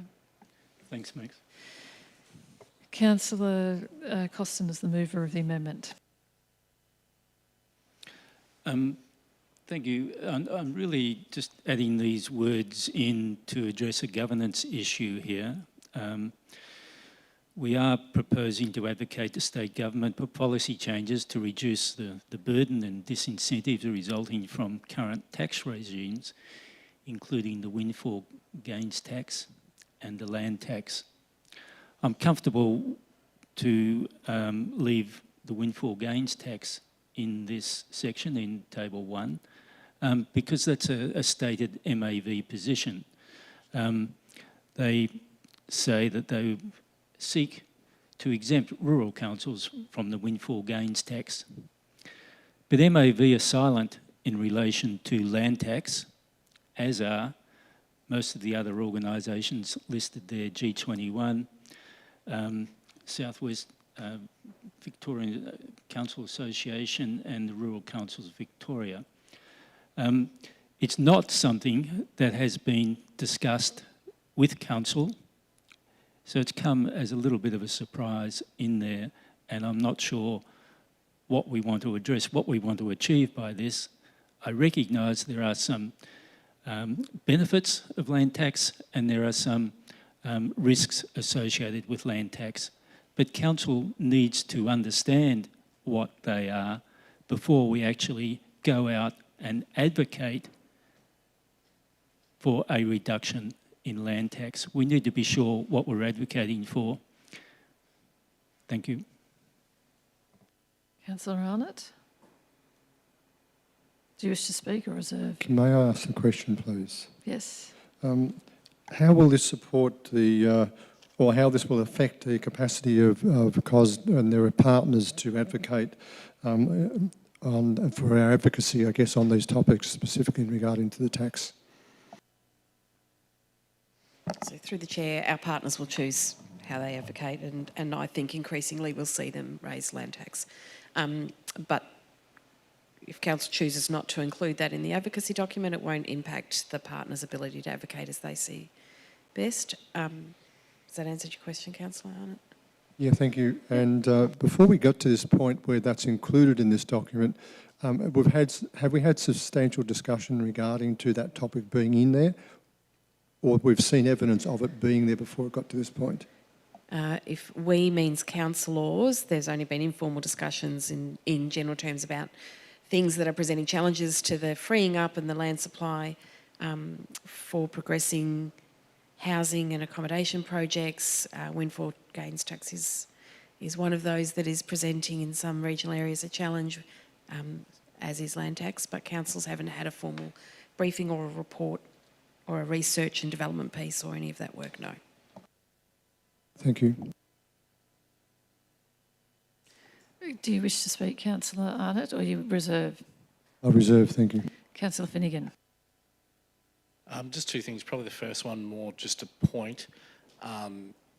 This is just my old journo button going off. Can we get an apostrophe in between the T and the S in governments?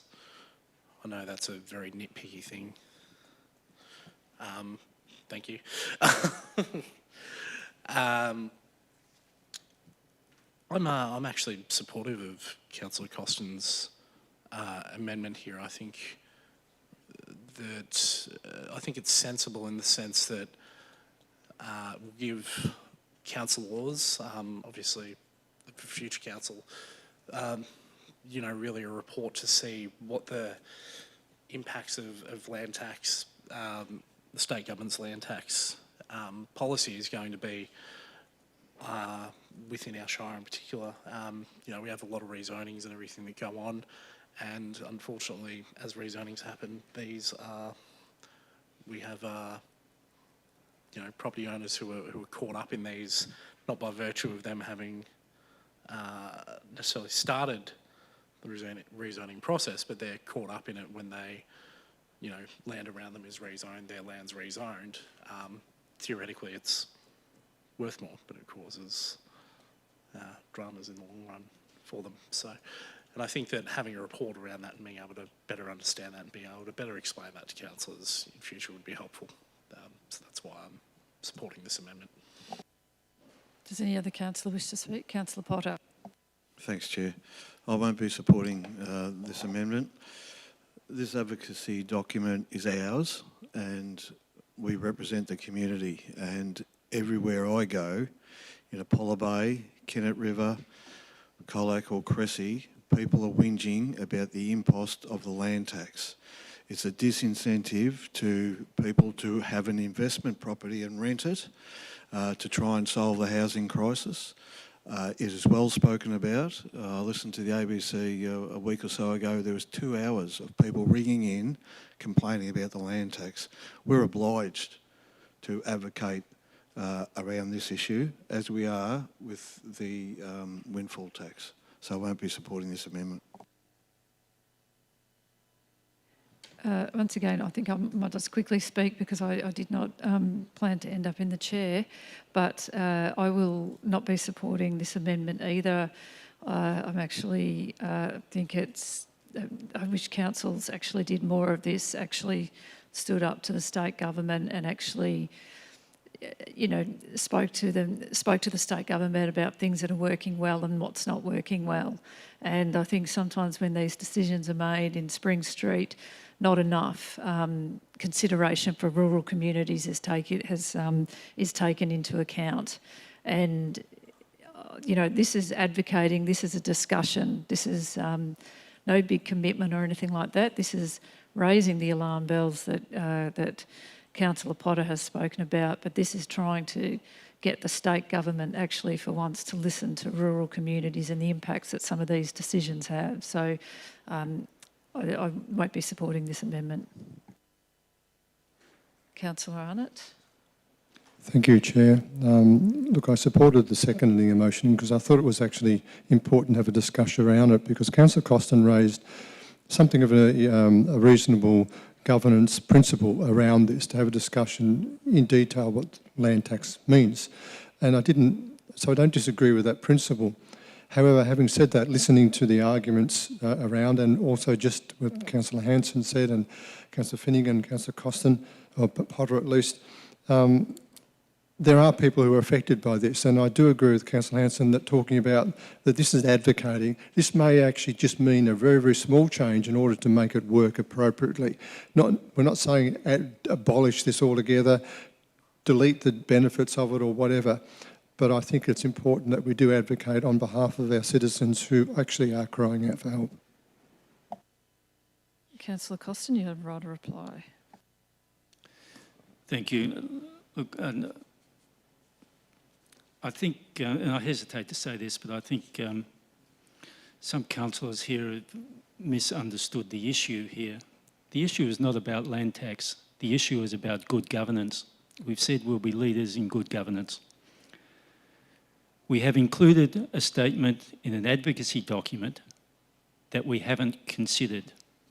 We haven't considered the political, the economic, the social implications of including this. At the very least, we should expect to be more fully informed about what we're advocating for. Just to include this blanket statement here, that we seek to reduce land tax without proper consideration is poor governance. It's creating policy on the run. Creating policy on the run. Thank you. Councillors, I'll now call for a vote. All those in favour? Councillor Costin, all those against? Councillor Potter, Councillor Finnegan, Councillor Arnott, Councillor Hanson. The motion is lost 4-1. So we now move back to the substantive motion. Councillor Finnegan has spoken. Councillor Potter has reserved.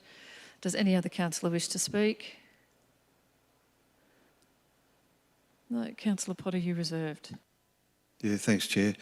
This is an important document which now sits before us for consideration to update it. The Mayor, the CEO are often meeting with politicians, bureaucrats from various government departments.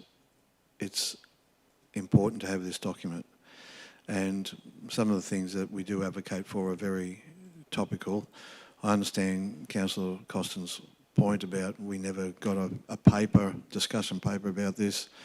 I would have thought most councillors are pretty well informed about land tax and the effect it has on ratepayers, and as I said earlier, the disincentive to investment and providing housing to those who need to rent or whatever. And I think the community would expect us to take this opportunity to include land tax in the advocacy documents. The new council, once they settle in, they'll do their new council plan and may well review this. But in the meantime, as I said, the Mayor, the CEO and councillors occasionally do bump into politicians and take the opportunity to talk up what we need in this Shire. So I think this document's important and I support the motion. Thank you. Councillor Finnegan, you have a right of reply.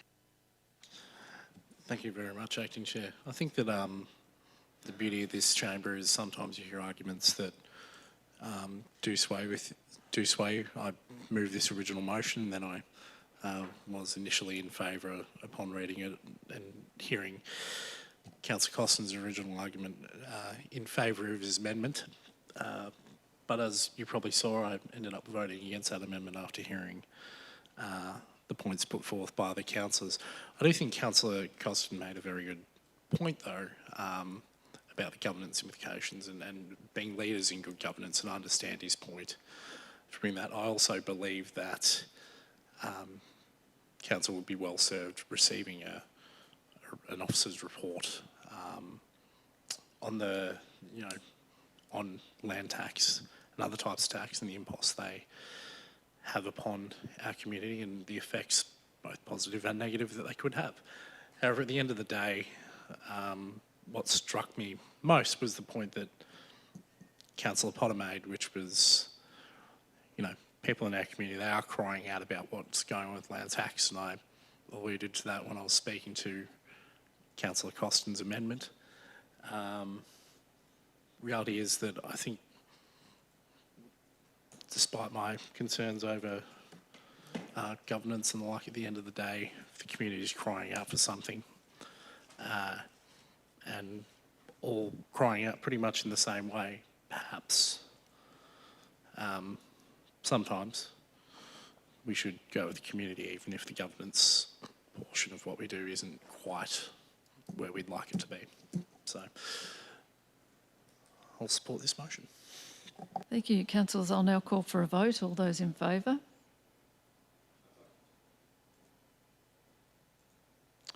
But you weren't. Councillor Potter was the reserve. I asked for councillors if they wanted to speak, and nobody said they wanted to. Yeah, Councillor Finnegan moved it. Yeah. Yeah. So I'll have to call for a vote. All those in favour? The item's carried 5-0. Councillor Potter, Councillor Finnegan. All those in favour, Councillor Arnott, Councillor Costin, Councillor Hanson. The item's carried 5-0. Better get Councillor Hart back.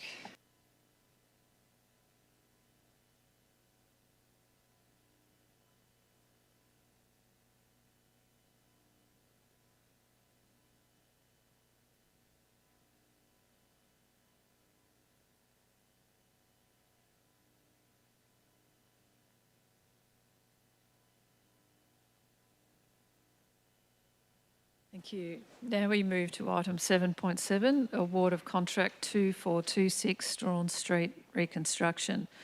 The purpose of this report is to award contract 2426 for roadworks required for the reconstruction of Strawn Street between Main Street and Barry Street, Birregurra. Do any councillors wish to ask a question of officers? Councillor Arnott. Thank you, Chair. Does this works include footpaths or just curb and channeling? Through you, Mayor, there's only a very limited amount of footpaths at the intersection. It doesn't include any new footpath other than that. Thank you. Are there any other questions? Does any councillor wish to move a motion? Councillor Arnott, are you moving? Moving the officer's recommendation, please. Thank you. Is there a seconder? Councillor Potter. Councillor Arnott is the mover. Thank you, Chair. This is yet another decision that makes something, that does something, that builds something that we've been doing, builds on the over 7.2 million that we saw earlier in the projected budget adjustments and cash reserve transfer, which, as Councillor Hart pointed out, leaves the council now in a very, very well cashed up position. We are fully cashed. We have corrected a position from 4 years ago where we were over $8 million in cash reserves deficit. So I think that's an extraordinary outcome for this term of council. Well done. And I've only played a smaller role in the last half of it.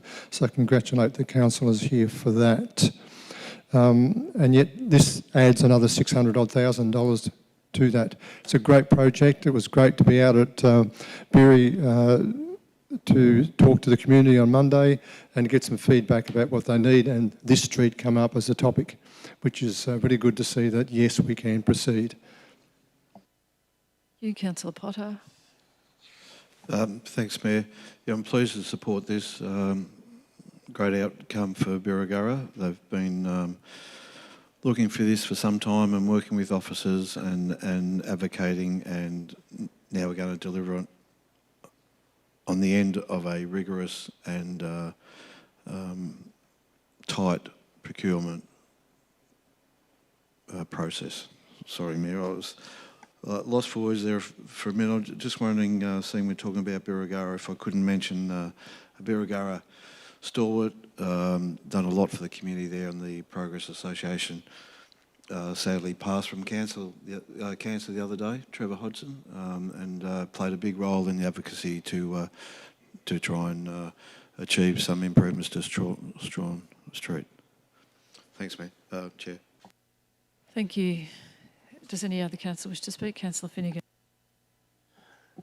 Yeah, thank you, Chair. I'd like to echo Councillor Potter's comments about Trevor Hodgson. It's, that's really all I need to say on that. This has been a long time coming, this contract, and one of the most common things I was hearing from people from Birregurra since I got into council is what's going on with Strawn Street. And now it's finally in front of us. We're voting on the awarding of a contract, and we're going to see some work done for the benefit of our community. And at the end of the day, forget everything else we do in this chamber when we can do things like this that benefit the community who've been asking for it for quite a while. Makes me feel pretty good. So, be voting in favour of this. Thank you. Does any other councillor wish to speak? Councillors, I'll now call for a vote. All those in favour? It's Councillor Potter, Councillor Finnegan, Councillor Hart, Councillor Arnott, Councillor Costin, Councillor Hanson. The item is carried 6-0. Now we move to item 7.8, award of contract 2418 landslip rehabilitation works. The purpose of this report is to consider the award of contract 2418 for the rehabilitation of 6 landslip sites that were the result of damage across local roads in the 2021 and 2022 storm event. Councillors, does anybody have a question of officers? Councillor Hart. Thanks, Chair. My question relates to the recommendation in relation to separable portion D. I just wonder if that would be more clear if it's stated that that's the old Ocean Road. The slip is on the old Ocean Road, which is in council's responsibility, but the property that's affected is on the Great Ocean Road. Later on page 211 it refers to the Ocean Road. There is no such road. So my question is whether there could be better clarity in point 1 in terms of separable portion D. Through you, Mayor, I don't think there's a need for clarity in the sense that what works are proposed to be undertaken under portion D are fairly clear in the contract documents, but if it was clearer for the community, then certainly the word old could be added before Ocean Road. Thank you. Sorry, through the chair, just before you get back to other questions, these points should refer to tenderer rather than tender, and it's just been picked up.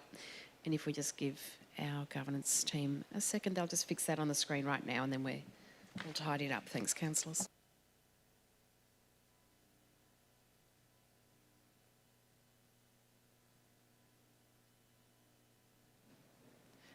Are there any other questions? Councillor Arnott.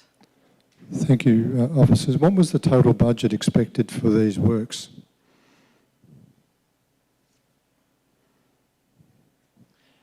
Through you, Mayor, I'd have to go back through some tender documentation to find that, but I do believe that the price that we're approving tonight for the award of this contract is less than the original budget that we had in mind. And also just confirming that all of these works are being undertaken under the national, state and federal disaster recovery arrangements and come at no cost to council. Thank you. Are there any other questions? There are no other questions. Councillors, the officers have provided a recommendation with the report. Does any councillor wish to move a motion? Councillor Hart. Yeah, I would like to basically move the recommendation on page 210 and 211, but I wonder if after separate portion D, Ocean Road, which I understand is what it says in the tender, that if there's a note that the actual site is on the old Ocean Road.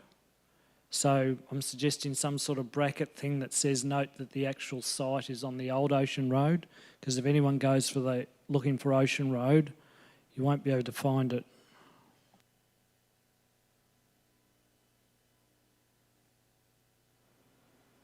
Let's tidy that up. Is it? I'm happy to take guidance from the CEO, always ready to do that. If it's been tendered as Ocean Road, I'm happy for it to say that, but to have a note of clarification immediately after that the actual site is on the old Ocean Road. So I'm happy to take some guidance from the CEO of what would better reflect that. Thanks, Councillor Hart, through the Chair. I'm just having a quick look at the tender evaluation report, which is a confidential attachment for councils, and it doesn't give me any guidance as to how it was tendered, but I know that very, very confident the tenderers will be clear on which road they're fixing. So I think we just deal with it as a note somewhere.